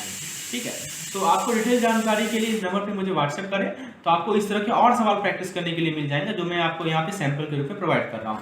इसी क्वेश्चन का सेकंड पार्ट पे आते हैं दोस्तों। सेकंड पार्ट में पूछा गया है कि what will be the 12 month US dollar forward rate if spot dollar is 74.00। बताइए 12 मंथ यूएसडी फॉरवर्ड रेट कितना होगा इफ स्पॉट डॉलर जो है वो है 74.00। आइए इसे सॉल्व करते हैं। तो दोस्तों 12 मंथ यूएसडी फॉरवर्ड रेट पूछा गया है, तो सबसे पहले 12 मंथ के डाटा पे आते हैं। तो 12 मंथ का डाटा मैं आपको शो करता हूं, मैं इसे इरेज कर देता हूं दोस्तों। 12 मंथ के डाटा को मैं आपको शो करता हूं, कैलकुलेशन वैसा ही होगा जो मैंने अभी आपको समझाया है। ठीक है, calculation will be live will same. Okay, late me show you the 12 month data.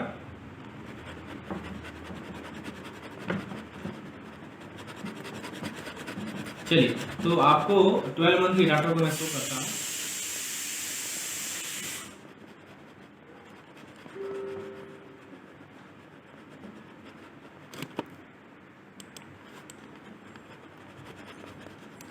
Okay, so दोस्तों आप देख सकते हैं कि 12 मंथ का जो डाटा है वो ये वाला कॉलम है, this is column pertains to 12 month, और यूएसडी और आईएनआर की ये डिस्कशन हो रही है, राइट। तो आपको दे रखा है दोस्तों इस क्वेश्चन में कि जो 12 मंथ यूएसडी है वो 2.25% है, और आईएनआर जो है वो आपका कितना है, वो है आपका 6.25%। ठीक है, तो सबसे पहले क्या कीजिए कि आपको दे रखा है कि 1 यूएसडी जो स्पॉट है वो कितना है 74 आईएनआर, राइट। तो दोस्तों 100 से मल्टीप्लाई कर दीजिए दोनों तरफ, तो 100 यूएसडी कितना हो जाएगा 7400 रुपीज हो जाएगा, राइट। चलिए अब आप कैलकुलेशन कीजिए कितना इंटरेस्ट मिलेगा 100 यूएसडी पे। तो 12 महीना का है ना, यानी 1 साल है, और आपको रेट ऑफ इंटरेस्ट कितना है 2.25%, यानी 2.25 अपॉन 100। और यदि हम इसका बात करें, आईएनआर की बात करें, तो 7400 इंटू 6.25 अपॉन 100, राइट।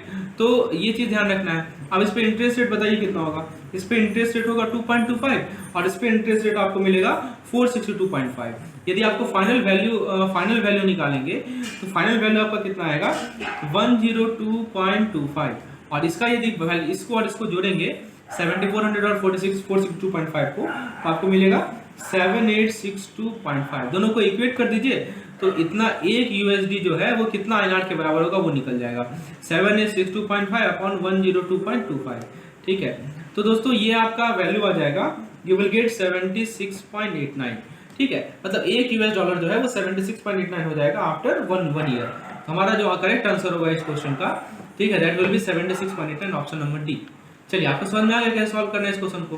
अब देखिए 3 month Saudi riyal forward rate पूछा है, इफ स्पॉट सऊदी रियाल 90.32। अब सऊदी रियाल कर रहा है ना, तो सेम चीज है। ठीक है, अब आपको कॉलम बस चेंज करना है, कौन सा कॉलम लेना है मैं आपको बताता हूँ। Let me tell you the column which you have to take. So you have to take Saudi riyal and INR. क्या लेना है दोस्तों, सऊदी रियाल और आईएनआर लेना है। सो ये देखिए, ये आपको मैं कॉलम शो करता हूँ, which column you have to take, और कितने महीने के लिए कर रहा है दोस्तों 3 मंथ के लिए कर रहा है। तो 3 मंथ के लिए कौन सा डाटा है हमारे पास, देखिए 3 मंथ के लिए ये वाला डाटा है, राइट। और सऊदी रियाल है 6.5%, आईएनआर है 5.75%। स्पॉट रेट दे रखा है कि 1 रियाल जो है ये आपको दे रखा है दोस्तों कि 1 सऊदी रियाल जो है वो है 19.32 आईएनआर। ठीक है, और इस पे आप मान लीजिए कि 100 सऊदी रियाल कितना हो जाएगा, तो 1932 आईएनआर हो जाएगा। 100 क्यों मल्टीप्लाई कर रहे हैं समझ रहे हैं, क्योंकि इस डेसिमल को हटाने के लिए कर रहे हैं, समझे। डेसिमल में कैलकुलेशन करना काफी ज्यादा डिफिकल्ट होता है, so we are trying to remove this decimal, right. तो डेसिमल करने के लिए हम लोग 100 से मल्टीप्लाई कर रहे हैं। अब आप इस 100 सऊदी रियाल का इंटरेस्ट बता लीजिए। So 100 multiplied by 6.5 divided by 100 p into R into T upon 3/12। ठीक है, 3/12 हो जाएगा, जो कि 3 महीना के लिए है। और इस तरफ देखें तो 1932 multiplied by 5.75 divided by 100 into 3/12। ठीक है, क्योंकि ये भी 3 महीना के लिए है। ठीक है। तो इसको यदि आप कैलकुलेट करेंगे तो आपको मिलेगा 1.625, इसको कैलकुलेट करेंगे तो आपको मिलेगा 27.7725, राइट। तो आपका जो टोटल फाइनल वैल्यू होगा वो हो जाएगा 101.625 और इधर फाइनल वैल्यू हो जाएगा आपका 1959.773, ठीक है। तो 1 सऊदी रियाल कितना हो जाएगा, 1 सऊदी रियाल हो जाएगा आपका 1959.773 अपॉन 101.625, इसका वैल्यू आपका आ जाएगा 19.28, ठीक है। कितना हो जाएगा 19.28, तो यही आपका आंसर हो जाएगा, 19.28 आंसर हो जाएगा। तो उम्मीद है दोस्तों आपको समझ में आ गया होगा। तो बाकी 2 क्वेश्चन और थे इसके स्टडी में, तो सेम कंसेप्ट है, तो आप सॉल्व कर लेंगे, ठीक है। ये बाकी ये क्वेश्चन एक है 6 मंथ सऊदी रियाल पूछा है, फॉरवर्ड रेट स्पॉट दिया हुआ है और ऐसे क्वेश्चन है। चलिए तो अब हम लोग 5वां क्वेश्चन भी देख लेंगे, ये आपके लिए है, इसको आप खुद से ट्राई कीजिए, स्क्रीनशॉट ले लीजिए और खुद से ट्राई कीजिए। और आंसर मैं बता देता हूँ, आंसर नंबर डी है इसका आंसर है। चलिए अब दोस्तों आगे बढ़ने से पहले मैं आप लोगों को अपने पीडीएफ प्लान के बारे में बता दूं। बेसिकली यदि आपको मॉक टेस्ट चाहिए, शॉर्ट नोट्स चाहिए, तो बेसिकली आपको ये प्लान बी ऑप्ट करना है बीएफएम के लिए, रिटेल बैंकिंग के लिए। इसमें आपको शॉर्ट नोट्स मिल जाएंगे, मैकमिलन के अनसॉल्व प्रॉब्लम मिल जाएंगे, जो मैंने आपको बताया ना मैकमिलन का क्वेश्चन से बहुत क्वेश्चन पूछा जाता है, वही चीज़ है। एमसीक्यूज मिल जाएंगे, chapter wise, module wise, case studies मिल जाएंगे। इसके लिए आपको ₹250 पे करना पड़ेगा। इस नंबर पे आप मुझे व्हाट्सएप करें तो मैं आपको डिटेल इसके बारे में बताऊंगा। और इस तरह के क्वेश्चन और भी देखना चाहते हैं आप, सॉल्व करना चाहते हैं बीएफएम में श्योर शॉर्ट, अपना श्योर शॉर्ट दोस्तों आप क्लियर करना चाहते हैं, then you can opt our plan, okay, that these are more than sufficient for your preparation. Now दोस्तों एक क्वेश्चन और देखते हैं हम लोग प्रीवियस ईयर का, HQLA। तो यहाँ पे गलती से HOLA लिखा गया है, मैं इसे सही कर देता हूँ, एक्चुअली ये HQLA है। तो क्वेश्चन में ये पूछा गया था कि HQLA are those assets which can be easily and immediately converted into cash at little or loss of value, which cannot be easily or immediately converted into cash at little or loss of value, which can be easily and immediately converted into cash at little or no loss of value, और last में दोस्तों which cannot be easily and immediately converted into cash at, बताइए क्या सही होगा दोस्तों। इसका correct answer है जिसको हम लोग आसानी से और तुरंत कन्वर्ट कर दे कैश में बिना वैल्यू लॉस किए, option number C is correct. तो बेसिकली HQLA की डेफिनेशन आपसे पूछ लिया गया था, ठीक है। तो you should know the definition of HQLA, this was theoretical question which was asked, okay. Now let us see the next question which was asked in the examination.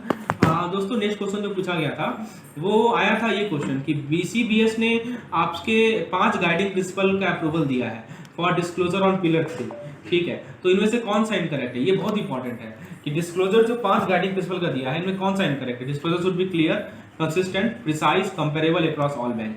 अब दोस्तों मैं आपको पिक शो करता हूँ बुक का, ये देखिए ये बुक का पिक है, इसमें क्या क्या लिखा हुआ है, clear, comprehensive, meaningful, consistent, comparable, ठीक है। अब क्या नहीं है तो दोस्तों प्रिसाइज का कोई बात ही नहीं हो रही, तो ऑप्शन सी सही हो जाएगा। तो ये सब पॉइंट को ध्यान रखना है दोस्तों, जो मैं आपको हाईलाइट करके बता रहा हूँ, ठीक है। यदि आप इस तरह के और सवाल चाहते हैं जो कि आपको इस तरह से हाईलाइटेड रूप में बुक का कटिंग मिल जाए, ठीक है, और आपको सब कुछ क्लियरली दिख जाए, तो please opt for our plan, you will get all this type of content, okay. Now दोस्तों एक सवाल पूछा गया था कि बेसल 3 का जो कैपिटल रेगुलेशन है जो कि रेगुलेटरी रिटेल के अंदर एलिजिबल है, वो किससे ज़्यादा नहीं एक्सेप्ट करना चाहिए, 2 करोड़, 3.5 करोड़, 5 करोड़ या 7.5 करोड़, बताइए। इसका correct answer option D 7.5 crore, remember this, okay. अब दोस्तों एक सवाल पूछा गया था कि कैपिटल कंजर्वेशन बफर को बैंक कब ड्रॉ करती है, जब बैंक सिस्टमिक रिस्क फेस करेगी, फाइनेंशियल डिस्ट्रेस फेस करेगी, इकोनॉमिक डिफ्लेशन फेस करेगी या हाई इन्फ्लेशन फेस करेगी। तो करेक्ट आंसर है जब वो बैंक फाइनेंशियल डिस्ट्रेस को फेस करती है तब सीसीबी को बैंक ड्रॉ करती है दोस्तों। इसके अलावा stand by letter of credit पे सवाल था, stand by letter of credit सवाल पूछा गया था। Stand by letter of credit is that which insures payment to the exporter upon submission of credit compiled DP document, मतलब जो एक्सपोर्टर को पेमेंट इंश्योर करे जब आप क्रेडिट कंपाइल्ड डीपी डॉक्यूमेंट को सबमिट करेंगे। दूसरा है कि which ensure acceptance and payment to the exporter on due date upon submission of credit compiled DA document, which ensures payment to the exporter if the importer failed to make payment for good imported by him, and which ensure the payment to the exporter in advance in respect of good exported by him। बताइए क्या होता है, तो answer है इसका सी, that means जो आपको payment exporter को इंश्योर करे यदि इंपोर्टर जो है पेमेंट न कर पाए तो, ठीक है। तो ऑप्शन नंबर सी सही होगा। चलिए अब दोस्तों इस सवाल में आपको बताता हूँ, ये एफआरए से सवाल पूछा गया था, बहुत इंपॉर्टेंट कंसेप्ट है एफआरए, ठीक है। इसका मैं आपको थोड़ा सा मैं जूम करके दिखाता हूं दोस्तों, आप देख पा रहे होंगे इस क्वेश्चन को। इसमें कह रहा है कि messrs MNO limited sells FRA 6/9 for INR 50 crore, यानी जो मेसर्स एमएनओ है उन्होंने एक एफआरए बनाया। एफआरए होता है फॉरवर्ड रेट एग्रीमेंट, ठीक है। तो कितना है 6/9, 6/9 का मीनिंग होता है दोस्तों मैं आपको बताता हूँ, ठीक है। तो उन्होंने ये FRA बनाया 6x9 का कितने INR के लिए, 50 करोड़ INR के लिए, 5% against 3 month NSE MIBOR on settlement date NSE MIBOR at the rate 7.50%.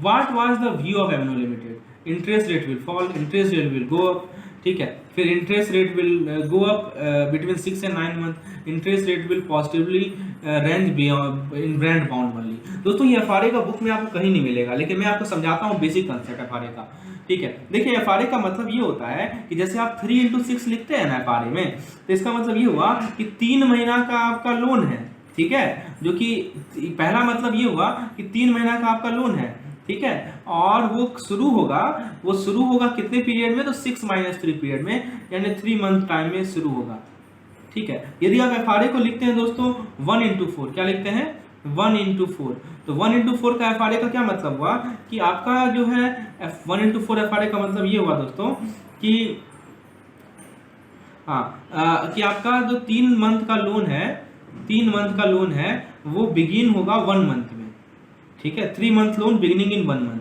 यदि मान लीजिए कि FRA हम कर रहे हैं 3x9, तो इसका मतलब ये हुआ कि 6 महीना का लोन है, 9 - 3 कितना होता है 6 होता है ना, तो मतलब 6 मंथ का लोन है, और बिगिन कब होगा, बिगिन होगा दोस्तों, ये पहला जो रहता है वो बिगिनिंग टाइम रहता है, बिगिनिंग इन 3 मंथ। फिर से देखिए, मैं फिर से समझाता हूँ दोस्तों, 3x6 का मतलब क्या हुआ, सबसे पहले क्या कीजिए 6 में से 3 घटा लीजिए, 3 महीना आएगा, तो 3 महीना का लोन है, कैसे लोन निकलता है, कितने महीना का है, पीरियड निकालने के लिए दोनों को घटाते हैं, ठीक है, तो पीरियड पता चलेगा, और बिगिन कब होगा, जो पहला लिखा हुआ है तब बिगिन होगा। यदि 1x4 है तो पहले दोनों को घटा दीजिए, 4 महीने से कितना होगा, 3 महीना होगा, तो 3 महीना का लोन है, और बिगिन कब होगा, 1 महीना में बिगिन होगा। यदि मान लीजिए 3x9 है, तो मतलब 9 - 3 कर लीजिए, यानी 6 मंथ, तो 6 मंथ का लोन है, और बिगिन कब होगा, 3 मंथ में होगा। समझ में आ गया। अब यहाँ पे क्या लिखा है, 6x9 लिखा है ना, मतलब 3 महीना का लोन है, और बिगिन होगा 6 महीना में। समझ में आ गया। चलिए, तो दोस्तों यही सवाल पूछा गया था, ठीक है। अब जरा पहला क्वेश्चन को देखिए, क्या व्यू है MNO लिमिटेड का। तो दोस्तों इसका करेक्ट आंसर है option number 3, that means interest rate will go up between 6 and 9 month. देखिए MNO लिमिटेड क्या एक्सपेक्ट कर रहा था कि इंटरेस्ट रेट जो है, अभी तो इंटरेस्ट रेट है 8%, यहाँ लिखा है ना 8%, इंटरेस्ट रेट है 8%, ठीक है, वो ये एक्सपेक्ट कर रहा था कि इंटरेस्ट रेट जो है 8% से ऊपर जाएगा, इसीलिए वो फॉरवर्ड रेट एग्रीमेंट में इंटर किया, ठीक है, ताकि रिस्क को वो घटा सके। लेकिन अनफॉर्चुनेटली हुआ क्या कि रेट घट के 7.5% हो गया, ठीक है। तो बेसिकली उसका व्यू यही था कि इंटरेस्ट रेट बढ़ेगा 6 और 9 महीना के बीच में, लेकिन इंटरेस्ट रेट घट गया। फिर कर रहा है कि what is the settlement amount if tenor is 90 days, ठीक है। तो दोस्तों आपको सेटलमेंट अमाउंट निकालना है ना, मैं आपको सेटलमेंट अमाउंट निकाल के यहाँ बताता हूँ, ठीक है। सेटलमेंट अमाउंट कैसे निकालेंगे, तो एक्चुअल अमाउंट कितना है, तो एक्चुअल अमाउंट आपको दे रखा है ना यहाँ पे क्वेश्चन में, एक्चुअल अमाउंट दे रखा है आपको 50 करोड़ का, तो 50 करोड़ ले लीजिए, ठीक है। तो 50 करोड़ 55,00,00,000 ये अमाउंट हो गया, और कितना परसेंट इंटरेस्ट रेट का चेंज है, 8 - 7.5%, और कितना महीना के लिए, तो 3 महीना के लिए, राइट। तो इसका जो वैल्यू निकलेगा 62500 आएगा, ठीक है। इसका प्रेजेंट वैल्यू निकाल लीजिए, इसका प्रेजेंट वैल्यू निकालेंगे तो क्या करेंगे, 1 + R से डिवाइड कर लेंगे, R है आपका 0.05, ठीक है, तो ये आपका निकलेगा 62,189.054, ठीक है। यही आपका सेटलमेंट अमाउंट होगा जो प्रेजेंट वैल्यू निकलेगा। थर्ड क्वेश्चन में कर रहा है कि what does FRA 6x9 mean, मैं तो बता ही दिया, 6x9 का मतलब ये हुआ कि 3 महीना का लोन है, और 6 महीना में ये आपका क्या हो जाएगा, क्लियर हो जाएगा, ये बिगिन होगा 6 महीना में, ठीक है। उसके बाद नेक्स्ट क्वेश्चन कर रहा है कि ट्रेड डे क्या होगा, what will be the trade day in the present case, the date in which exchange current the in date of 9 month. तो दोस्तों ट्रेड डेट जो होगा वो होगा एंड ऑफ 6 मंथ पीरियड। दोस्तों इस तरह से केस स्टडी पूछा गया था FRA से पिछली बार, 5 मार्क्स आपको मिल जाएगा यदि आप FRA के कंसेप्ट को क्लियर करते हैं। मैंने अपने नोट्स में FRA को डाल रखा है, मैंने उस पर देखिए, एक है एक्सटर्नल कमर्शियल बोरोइंग, उससे मैंने नोट्स बनाया है, एक है FRA, उससे मैंने नोट्स बनाया है, अपने जो शॉर्ट नोट्स में मैंने उसको डाल रखा है। चलिए, तो आपको समझ में आ गया FRA को कैसे डील करना है। फिर एक FCTR सवाल पूछा गया था, और भी दोस्तों बहुत सारे सवाल हैं जो कि मैंने डाल रखे हैं इस पार्टिकुलर PDF में। देख सकते हैं मैंने बुक के कटिंग भी डाल रखे हैं, इंपॉर्टेंट कटिंग। तो यदि आप इस तरह के और भी सवाल चाहते हैं दोस्तों, तो आपको करना क्या है कि इस प्लान को ऑप्ट करना है, इस नंबर पर मुझे व्हाट्सएप करें, इस प्लान को ऑप्ट करें, you will get all such type of previous year based question.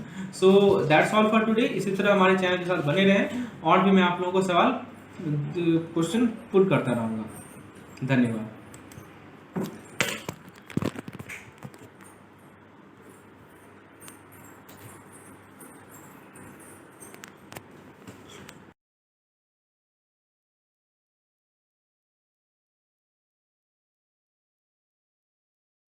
December examination में, वो था which among the following is not derivative product.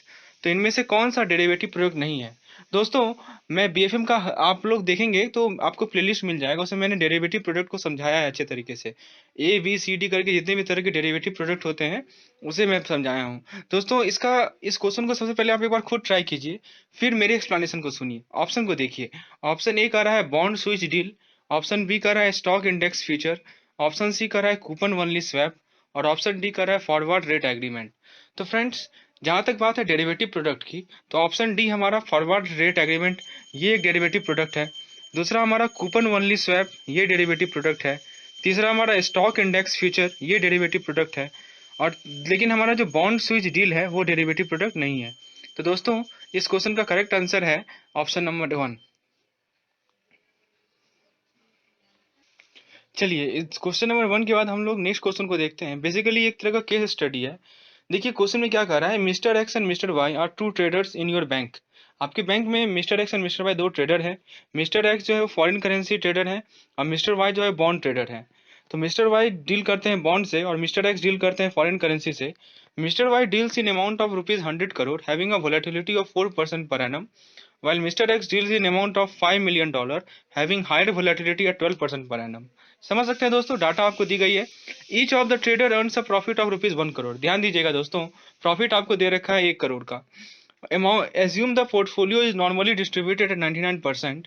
तो पोर्टफोलियो को आपको मान के चलना है कि ये नॉर्मल डिस्ट्रीब्यूशन है 99% कॉन्फिडेंस इंटरवल पे। और आपको दे रखा है $1 जो है ₹70 के बराबर है। और आपको ये भी दे रखा है कि 99% कॉन्फिडेंस लेवल का इक्विवेलेंट है 2.33। चलिए ये सब डाटा आपको दे रखी है क्वेश्चन में। सबसे पहला क्वेश्चन पूछा गया है। पहला क्वेश्चन बेसिकली हमारा ये वाला है, पहले इसको देख लेते हैं। What is the risk capital of mister x, यानी कि मिस्टर एक्स का रिस्क कैपिटल क्या है। आपके सामने 4 ऑप्शन है। तो दोस्तों रिस्क कैपिटल को सबसे पहले आप लोग समझिए। रिस्क कैपिटल को मैंने समझाया था अपने बीएफएम के लेक्चर में। फ्रेंड्स रिस्क कैपिटल होता क्या है ये समझिए पहले। रिस्क कैपिटल कुछ नहीं बल्कि आपका वैल्यू एडेड रिस्क है। ठीक है, वैल्यू एट रिस्क वही हमारा रिस्क कैपिटल है। और दोस्तों वैल्यू एट रिस्क कैसे निकालते हैं हम लोग, तो देखिए किसके लिए निकालना है वैल्यू एट रिस्क, तो मिस्टर एक्स के लिए निकालना है। तो बताइए मिस्टर एक्स जो है, जो मिस्टर एक्स किसी से डील कर रहे हैं, तो मिस्टर एक्स जो है वो डील कर रहे हैं फॉरेन करेंसी से। कितना अमाउंट का फॉरेन करेंसी है, तो वो आप देख सकते हैं वो है हमारा वो मिस्टर एक्स का जो फॉरेन करेंसी डीलिंग है वो $5 मिलियन का है। और दोस्तों वोलेटिलिटी का रेट दे रखा है 12%। तो 12% को आप क्या कीजिए, इसे आप लोग डेसिमल में कन्वर्ट कीजिए तो हो जाएगा 0.12। और आपको एक और चीज़ दे रखा है इक्विवेलेंट ऑफ 99% कॉन्फिडेंस इंटरवल, वो कितना है दोस्तों 2.33। तो क्या करना है आपको, इन तीनों को मल्टीप्लाई करना है। $5 मिलियन ले लीजिए, उसको 0.12 से मल्टीप्लाई कीजिए, उसको फर्दर 2.33 से मल्टीप्लाई कीजिए। जो फाइनल आंसर आएगा वो आप देख सकते हैं ₹1398 टाइम्स 0। तो करेक्ट आंसर है इस क्वेश्चन का ऑप्शन नंबर ए। चलिए तो इसीलिए यदि आपको रिस्क कैपिटल पूछा जाए तो वो VAR ही होता है। फ्रेंड्स प्रीवियस ईयर क्वेश्चन का ये इंपॉर्टेंस है कि आपको सबसे पहले ये देखना होता है कि किस तरह का क्वेश्चन पूछा जा रहा है, कौन सा टॉपिक ज़्यादा इंपॉर्टेंट है, किस पे हमें ज़्यादा फोकस करना है। तो दोस्तों ये याद रखिएगा वैल्यू एट रिस्क, ये टॉपिक काफ़ी ज़्यादा महत्वपूर्ण है। इससे केस स्टडी हर एक साल पूछा ही जाता है, ये मान के चलिए आप। उसके बाद जो नेक्स्ट क्वेश्चन है हमारा वो है what is risk adjusted performance, या इसे शॉर्ट में RAPM कहते हैं, in percentage of mister Y. तो पूछा गया है कि मिस्टर वाई के लिए रिस्क एडजस्टेड परफॉर्मेंस का वैल्यू क्या है परसेंटेज में। तो RAPM पहले समझिए होता क्या है, व्हाट इज RAPM। तो RAPM होता है रिस्क एडजस्टेड परफॉर्मेंस। ये मेजर किया जाता है, ये बेसिकली एक रेशियो है। किसका किसका रेशियो है, तो प्रॉफिट को हम लोग नॉमिनेटर में लिखेंगे और रिस्क कैपिटल को हम लोग डिनोमिनेटर में लिखेंगे। इसे नोट कर लीजिए पॉइंट को, ये पूछा गया है तो अब ज़्यादा चांस है अगले बार ही पूछा जाएगा। तो RAPM का फॉर्मूला आप लोग नोट कर लीजिए। प्रॉफिट को नॉमिनेटर में लिखना है, कैपिटल को रिस्क कैपिटल को डिनोमिनेटर में लिखना है। बेसिकली एक रेशियो है। तो आप देखिए दोस्तों सबसे पहले हमें मिस्टर वाई के बारे में बात करना है और मिस्टर वाई जो है वो बॉन्ड से डील कर रहे हैं। तो सबसे पहले हमें मिस्टर वाई का रिस्क कैपिटल को निकालना है। तो आइए जरा रिस्क कैपिटल निकालते हैं मिस्टर वाई का। तो बताइए मिस्टर वाई के लिए क्या क्या डाटा अवेलेबल है हमारे पास। अमाउंट दे रखा है 100 करोड़, ठीक है दोस्तों। वोलेटिलिटी दे रखा है 4% यानी कि 0.04, और इक्विवेलेंट दे रखा है 99% कॉन्फिडेंस लेवल का 2.33। तो बेसिकली VAR निकालने के लिए हम लोग क्या करेंगे, इन तीनों को मल्टीप्लाई करेंगे। तो दोस्तों आप तीनों को मल्टीप्लाई कीजिए तो आपको जो फाइनल आंसर आएगा वो मिलेगा $9,32,000 मिलियन। अब दोस्तों आपको RAPM निकालना है। RAPM निकालने के लिए क्या कीजिएगा, प्रॉफिट को लिखिएगा। तो फ्रेंड्स आप देख सकते हैं प्रॉफिट आपको दे रखा है 1 करोड़, तो 1 करोड़ को आप लोग लीजिएगा नंबरेटर में, और जो हम लोग आरसी निकाले हैं यहाँ पे उसे लिखिएगा डिनोमिनेटर में। फिर दोनों को क्या कीजिएगा, डिवाइड कीजिएगा। डिवाइड करने के बाद जो आपको वैल्यू मिलेगा उसको परसेंटेज में निकालिए, तो वो आपको मिल जाएगा 10.7%। तो ये हमारा आरपीएम है। तो फ्रेंड्स समझ सकते हैं कि किस लेवल का क्वेश्चन आपसे एक्सपेक्ट कर रही है आईआईबीएफ। चलिए आगे देखते हैं थर्ड क्वेश्चन हमारा, द मंथली वीएआर। देखिए दोस्तों वीएआर से क्वेश्चन को काफ़ी ज़्यादा पूछे गए हैं वीएआर से, तो ये काफ़ी ज़्यादा इंपॉर्टेंट टॉपिक है। Monthly VAR of a portfolio is ₹12 crore. Calculate the VAR for a 4-day horizon assuming 25 working day in a month. तो दोस्तों आपको मंथली वीएआर किसी पोर्टफोलियो का दे रखा है 12 करोड़। आपसे पूछा गया है कि 4 दिन का वीएआर बताओ। आपको मान के चलना है कि एक महीना में 25 वर्किंग डेज होते हैं। अब ऑप्शन देखिए, ऑप्शन ए है 1.92 करोड़, ऑप्शन बी है 3.60 करोड़, ऑप्शन सी है 4.80 करोड़, ऑप्शन डी है 2.90 करोड़। तो फ्रेंड्स आप यदि मेरे बीएफएम के मॉड्यूल सी के प्लेलिस्ट में जाइए, वहाँ पे सॉरी मॉड्यूल बी के प्लेलिस्ट में जाइए, वहाँ पे मैंने रिस्क कैपिटल को कैसे पे जो न्यूमेरिकल होते हैं वो मैं करवाया था, और आपको ये भी फॉर्मूला बताया था कि volatility over a time horizon is equal to daily volatility multiplied by root over T. यहाँ पे टी क्या है, हमारा टाइम है। तो फ्रेंड्स ये फॉर्मूला आपको ध्यान में रखना है। अब आइए इसका एप्लीकेशन देखते हैं इस क्वेश्चन के थ्रू। तो सबसे पहले बताइए आपको क्या दे रखा है कि वो एक महीना का वोलेटिलिटी दे रखा है 12, ठीक है, और टी कितना है हमारा 25। तो 25 का रूट लेंगे, तो इस बेसिस से हम लोग डेली वोलेटिलिटी निकाल लिए। कितना निकला, 12/5 यानी कि 2.4। अब हमें डेली वोलेटिलिटी पता है, हमें 4 दिन के लिए वोलेटिलिटी निकालना है, तो फिर से वही फॉर्मूला यूज करेंगे। तो हमारा फॉर्मूला होगा volatility over 4 days is equal to daily volatility multiply by root over T. T की जगह क्या पुट करना है, 4 पुट करना है। तो हमारा जो फाइनल आंसर आएगा वो होगा 2.4 मल्टीप्लाइड बाय रूट ओवर 4 यानी कि 4.8। तो इस प्रकार से हम लोगों ने 4 डेज के ऊपर वोलेटिलिटी को कैलकुलेट किया, वो क्या निकला 4.8। फ्रेंड्स यदि आपको इस पीडीएफ की रिक्वायरमेंट है, जो कि यहाँ पे आप देख सकते हैं, इस तरह के काफ़ी ज़्यादा क्वेश्चंस प्रीवियस ईयर क्वेश्चंस मेरे पास अवेलेबल है, तो आप नीचे में डिस्क्रिप्शन में एक लिंक मिलेगा, उस पर क्लिक कीजिए, तो आपको इसका पीडीएफ टाइम टू टाइम मिलता रहेगा। चलिए आगे बढ़ते हैं हम लोग 4th नंबर क्वेश्चन में। इसमें पूछा गया है कि an integrated approach to risk management centralises the process of supervising risk exposure so that organization can determine how best to observe, limit or transfer risk. It is an ongoing business process that call for a standard definition and method to identify, measure and manage risk across all business unit. तो friends ये सब कुछ information दी गई है, इसका कोई importance है नहीं, झूठ मूठ का दिया गया था यहाँ। आप क्वेश्चन ये समझिए, which one of the following, देखिए ये सब चीज़ लिखा रहता है टाइम को वेस्ट करने के लिए, आपको समझना है। तो which one of the following challenges is a part of business challenges faced by bank. तो इनमें से कौन सा चैलेंज जो है एक बिजनेस चैलेंज है जो कि बैंक फेस करती है। ऑप्शन को देखिए, A implementation of transfer pricing mechanism for the internal department, B continuous and accelerating technological change, C transfer of staff as per existing transfer policy of bank, D implementing the promotional policy. तो friends ये 4 option है, आप जरा D option को देखिए, क्या promotional policy एक तरह का चैलेंज है क्या बैंक के लिए, बिल्कुल नहीं। सी में कह रहा है कि स्टाफ का ट्रांसफर, ये भी क्या कोई चैलेंज है, बिल्कुल नहीं। Continuous and accelerating technological change, जो आपकी टेक्नोलॉजी में जो चेंज आ रही है और जो वो बढ़ रहा है, जिस रफ्तार से बढ़ रहा है, तो क्या ये भी कोई आपका ये है क्या, मतलब ये भी कोई चैलेंज है क्या, बिल्कुल नहीं। लेकिन ऑप्शन ए को पढ़िए ध्यान से, implementation of transfer pricing mechanism for all internal department, ये हमारा एक तरह का चैलेंज है जो कि बैंक फेस करती है। तो इस क्वेश्चन का करेक्ट आंसर है ऑप्शन नंबर ए। आइए 5th नंबर क्वेश्चन में पूछा गया है कि certain critical ratio are very significant for liquidity risk management in bank. तो कुछ रेशियोज हैं, कुछ क्रिटिकल रेशियोज हैं जो कि बहुत ही इंपॉर्टेंस है किस चीज़ के लिए, लिक्विडिटी रिस्क मैनेजमेंट किसी बैंक में। Which of the following ratio if higher is better for the bank from liquidity risk perspective. तो आपके सामने 4 रेशियो दी गई हैं, इनमें से कौन सा रेशियो ज़्यादा होगा, तो वो ज़्यादा बेहतर है किसी बैंक के लिए from liquidity risk perspective. Option A है net loan over total deposit, option B है volatile liability over total asset, option C है core deposit over total asset, option D है short term liability over total asset. तो दोस्तों इस question का correct answer है option number C, यानी कि core deposit over total asset. इसे आप लोग नोट कर लेंगे। तो ये जो रेशियो होता है कोर डिपॉजिट और टोटल एसेट का, ये काफ़ी ज़्यादा महत्वपूर्ण रोल प्ले करता है as far as liquidity risk management in concern. चलिए 6ठा क्वेश्चन में पूछा गया था, which of the following attract CRR. तो इनमें से आपके सामने 4 ऑप्शन दिया गया है, इनमें से कौन सा सीआरआर को अट्रैक्ट करता है। ऑप्शन नंबर 1 है टायर 2 बोरोइंग, ऑप्शन नंबर 2 है रेपो बोरोइंग, ऑप्शन नंबर 3 है call borrowing from a counter party bank, और ऑप्शन 4 है ओवरसीज बोरोइंग।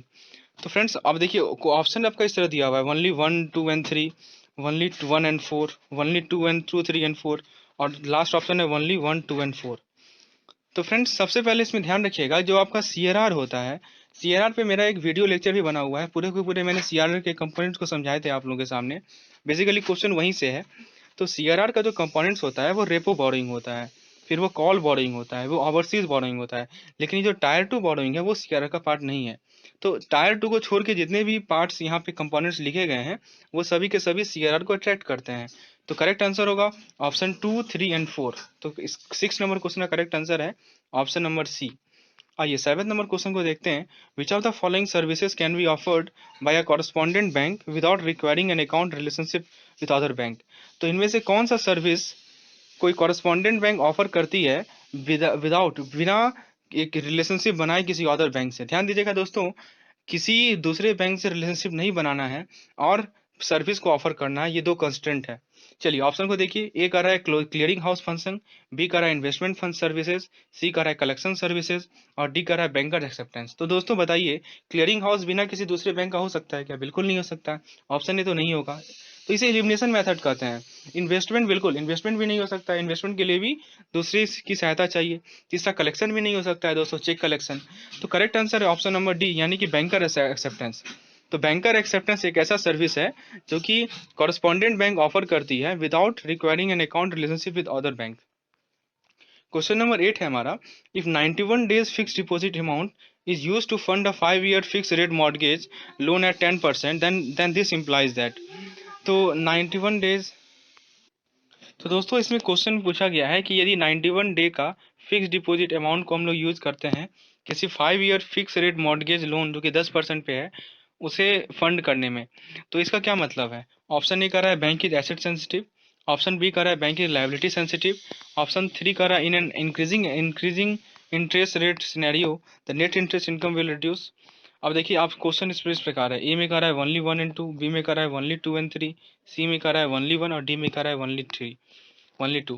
तो दोस्तों इस क्वेश्चन को मैंने करवाया था आपको, जो हमारा बीएफएम का मॉड्यूल डी है एसेट लायबिलिटी मैनेजमेंट में, उसमें मेरा 3 वीडियो अवेलेबल है, वहाँ पे मैंने इसे समझाया था अच्छे तरीके से, एक बार आप उसे रेफर कीजिए। तो फ्रेंड्स यही सेम क्वेश्चन मैंने करवाया था, आपको याद होगा, तो एक बार उस वीडियो को देखिए। इस क्वेश्चन का करेक्ट आंसर मैं बताता हूँ।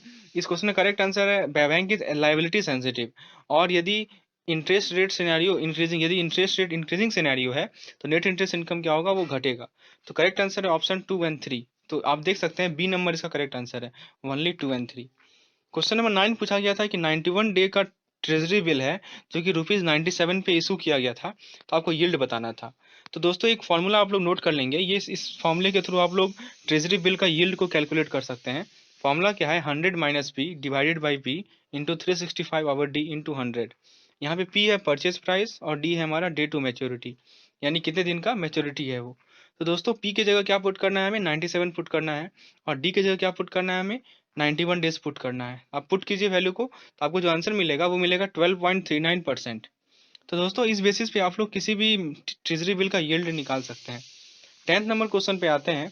Peterson private limited, a South African company, want to execute a contract in India for which they need a bank account, which of the following can be suggested to them. तो दोस्तों option देखिए, exchange under foreign currency account, option B कर रहा है special non resident rupees account, option C कर रहा है diamond dollar account. तो फ्रेंड्स मैंने डायमंड डॉलर और ईएफसी आप लोगों को बताया था, ये दोनों अकाउंट ऑफर किया जाता है किसी भी भारतीय रेसिडेंट को, इंडियन रेसिडेंट को, लोकल रेसिडेंट को, डोमेस्टिक रेसिडेंट को। लेकिन हमारा यहाँ जो पीटरसन प्राइवेट लिमिटेड है वो फॉरेन कंपनी है, तो फॉरेन कंपनी के लिए याद रखिएगा एक SNRR अकाउंट होता है। ये क्वेश्चन 2 बार पूछ लिया गया है, इस बार भी आने का बहुत इंपॉर्टेंट चांस है, इसीलिए इसे इंपॉर्टेंट मार्क कर लीजिए, ऐसे क्वेश्चन आएगा ही आएगा। ठीक है दोस्तों, एक मार्क्स आपका फिक्स है यहाँ पे। तो SNRR के बारे में थोड़ा डिटेल में देख लीजिए, मैं बता देता हूँ। SNRR अकाउंट का फुल फॉर्म है स्पेशल नॉन रेजिडेंट रुपी अकाउंट, नाम में लिखा हुआ है नॉन रेजिडेंट, जो कि भारत के नहीं है उनके लिए है। और दोस्तों ये जो अकाउंट होता है एक तरह का करंट अकाउंट होता है, नॉन इंटरेस्ट बियरिंग अकाउंट होता है। चलिए 11th नंबर क्वेश्चन देखते हैं। Which of the following is excluded to calculate the net demand and time liability for purpose of SLR। इसे मैंने अच्छे से तरीके से समझाया था अपने SLR और CRR वाले वीडियो में। तो फ्रेंड्स आपको BFM के लिए या इस चैनल के अलावा कहीं और कहीं नहीं जाना है, बस जो भी चीज़ वीडियो मैंने अपलोड किया उसे ध्यान से पढ़ना है। सभी कंपोनेंट्स मैंने CRR के और SLR के आपको समझाए थे। अब वही क्वेश्चन यहाँ पूछ लिया गया है, किसे एक्सक्लूड किया गया है जब हम net demand and time liability यानी कि NDTL कैलकुलेट करते हैं SLR के लिए। ऑप्शन ए है डिमांड डिपॉजिट, ऑप्शन बी है क्रेडिट बैलेंस इन सस्पेंस अकाउंट और ऑप्शन सी है बोरिंग फ्रॉम नाबार्ड। तो फ्रेंड्स याद रखिएगा, नाबार्ड से जो बोरिंग होता है उसे एक्सक्लूड किया जाता है जब हम net demand and time liability यानी कि NDTL कैलकुलेट करते हैं SLR के लिए। ठीक है दोस्तों, जब आप SLR निकालते हैं तो सबसे पहले NDTL कैलकुलेट करते हैं और NDTL के कैलकुलेशन में आपको नाबार्ड से जो बोरिंग है उसे क्या करना है, एक्सक्लूड करना है। 12th नंबर क्वेश्चन में पूछा गया है, बहुत सिंपल क्वेश्चन है, which is the direct rate for foreign currency. Direct rate मैंने समझाया था, जब आप लोग फॉरेन करेंसी को फिक्स करते हैं, जैसे मान लीजिए कि $1 बराबर 70 इंडियन रुपीज़, तो यहाँ फॉरेन करेंसी हमारा फिक्स है, तो ये हमारा डायरेक्ट रेट होता है। ठीक है दोस्तों, तो हमेशा याद रखिएगा जब भी डायरेक्ट रेट होगा तो फॉरेन करेंसी को आगे लिखा जाएगा। ऑप्शन ए देखिए USD/Y पर INR, ऑप्शन बी करा यूरो पर INR, ऑप्शन सी करा INR पर JPY। तो सी तो हमारा इनडायरेक्ट रेट है, तो सी तो होगा नहीं। लेकिन ए और बी में देखिए जो हमारा फॉरेन करेंसी है वो पहले लिखा गया है, इसीलिए ए और बी जो है वो हमारा कैसा रेट है, डायरेक्ट रेट है। 13 नंबर क्वेश्चन में पूछा गया है, डॉक्यूमेंट्स, ये बेसिकली केस स्टडी है LC पे। Documents are presented for negotiation to the nominated bank B, ठीक है, under a letter of credit issued by bank A. समझिए, बैंक ए ने लेटर ऑफ क्रेडिट इशू किया, किसके लिए इशू किया, बैंक बी के लिए इशू किया। ठीक है, और सॉरी बैंक बी जो है वो नेगोशिएटिंग बैंक है। ठीक है, बैंक ए ने LC इशू किया और बी को दे दिया, और बी कैसा बैंक है, तो बी एक तरह का नेगोशिएटिंग बैंक है। Nominated bank comes across following discrepancy and refuses to make payment. तो हमारा नॉमिनेटेड बैंक है, बैंक बी, उसने देखा कि कुछ डिस्क्रिपेंसी यहाँ पे हैं, कुछ गड़बड़ यहाँ पे हैं, और उसने क्या बोला कि मैं पेमेंट नहीं दूंगा, वो रिफ्यूज कर गया पेमेंट देने से। Please examine if the observation made by bank B are correct. आपको एग्जामिन करना है कि क्या ये जो किस बेसिस पे उसने उसने रिफ्यूज किया, मैं आपको बेसिस दे रहा हूँ, क्या इन बेसिस में से कौन सा बेसिस सही है, ये बताना है आपको। ठीक है दोस्तों, क्वेश्चन समझ गए। ऑप्शन ए देखिए, tranship is not allowed in LC but goods are to be carried by vessel X and then through vessel Z। Option B का रहा है, quantity of good specified in document is 5356 unit while it is 5000 unit in LC। Option C का रहा है, date of negotiation expire on July 12 but document in presented on July 13 on Monday. तो दोस्तों आपको UCPDC का नियम पता होना चाहिए, ये मैंने अच्छे तरीके से क्लियर किया था अपने वीडियो में। आइए एक बार देखते हैं। सबसे पहले ऑप्शन ए का बात करते हैं। इसमें कह रहा है कि ट्रांसशिपमेंट जो है LC में अलाउ किया गया, नहीं अलाउ किया गया है, लेकिन गुड्स को पहले वेसल X से कैरी किया जाएगा और तब वेसल Z से। नियम समझिए, यदि डॉक्यूमेंट स्टेट करता है कि ट्रांसशिपमेंट हो सकता है और LC मान लीजिए कि ट्रांसशिपमेंट को प्रोहिबिट कर रहा है, तो डॉक्यूमेंट को एक्सेप्ट किया जाएगा, ये नियम है दोस्तों। ठीक है, यहाँ पे देखिए LC क्या कर रहा है कि ट्रांसशिपमेंट नहीं अलाउ है, लेकिन डॉक्यूमेंट क्या स्टेट कर रहा है कि ट्रांसशिपमेंट हो सकता है, तो LC को क्या किया जाएगा, डॉक्यूमेंट को क्या किया जाएगा, एक्सेप्ट किया जाएगा। तो ऑप्शन नंबर ए तो बेसिस हो ही नहीं सकता, ये तो गलत है। ऑप्शन सी क्या कर रहा है कि date of negotiation expire on July 12 but document is printed on July 13। तो दोस्तों मैंने बताया था कि यदि मान लीजिए कि जिस डेट हमारा डॉक्यूमेंट एक्सपायर हो रहा है वो यदि हॉलीडे होता है, तो उसके नेक्स्ट डे यानी कि उसके अगला दिन जो है हम डॉक्यूमेंट को प्रेजेंट कर सकते हैं। तो जो हमारा 13 जुलाई है वो मंडे है, होना था कब उसे प्रेजेंट 12 जुलाई तक होना था, लेकिन चूंकि वो हॉलीडे था तो LC का UCPDC का नियम है कि आप उसे अगले दिन उसे प्रेजेंट कर सकते हैं। तो ऑप्शन सी भी जो है वो बेसिस नहीं हो सकता है। ऑप्शन बी को देखिए क्या कर रहा है कि quantity of good specified in document is 5356 unit while it is 5000 unit in LC। तो दोस्तों ये करेक्ट आंसर है। जो जो क्वांटिटी आपने डॉक्यूमेंट में लिखे हैं वही एक्चुअल में भी होनी चाहिए, दोनों में कोई मिसमैच नहीं होना चाहिए। तो दोस्तों ऑप्शन बी जो है हमारा वो इस क्वेश्चन का करेक्ट आंसर है। तो इस बेसिस पे वो रिफ्यूज कर सकता है पेमेंट के लिए, या ये एक तरह का डिस्क्रिपेंसी है, लेकिन बाकी ए और सी जो है हमारे वो कोई बेसिस नहीं होते हैं।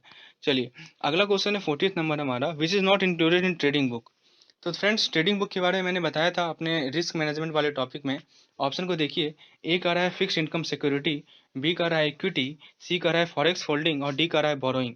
दोस्तों यदि इस PDF की रिक्वायरमेंट है तो नीचे डिस्क्रिप्शन में जाइए, लिंक पे क्लिक कीजिए, तो आपको इस तरह का और भी प्रीवियस ईयर क्वेश्चंस जो मैंने कलेक्ट किए हैं अलग अलग सोर्स से वो मैं आपको प्रोवाइड करूँगा।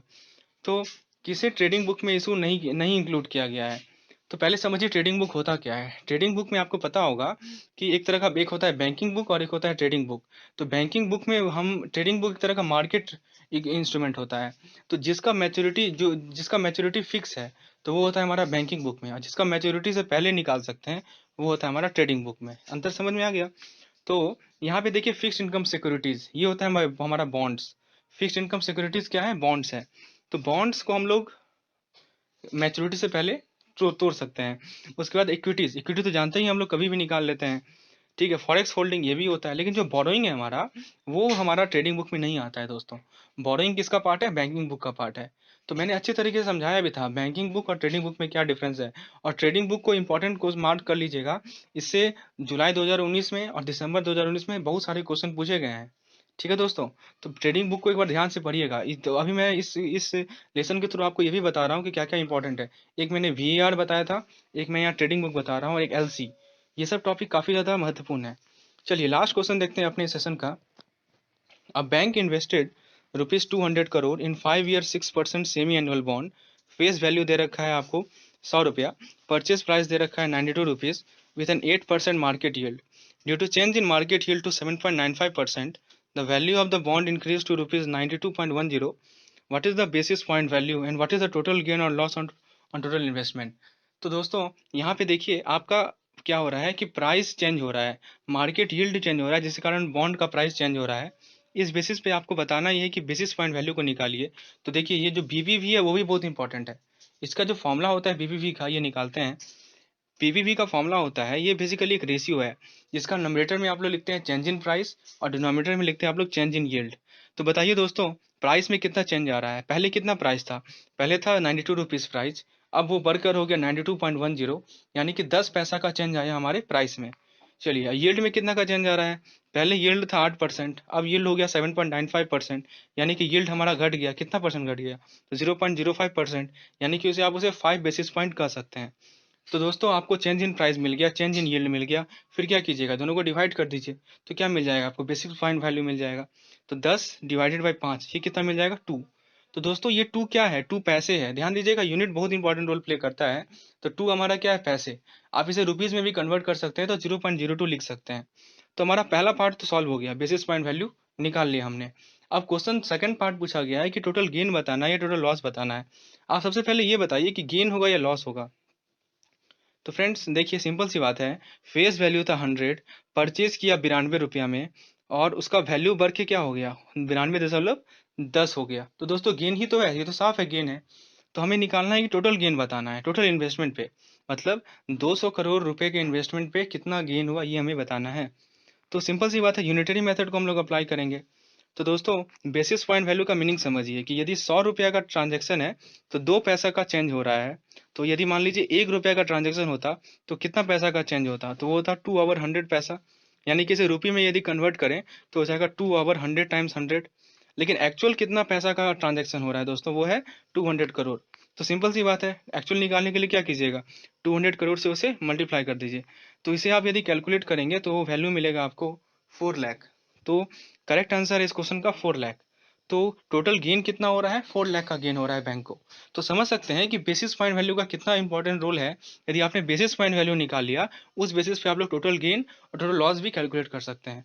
तो दोस्तों हम लोगों ने आज के सेशन में 15 इंपॉर्टेंट क्वेश्चन डिस्कस किए।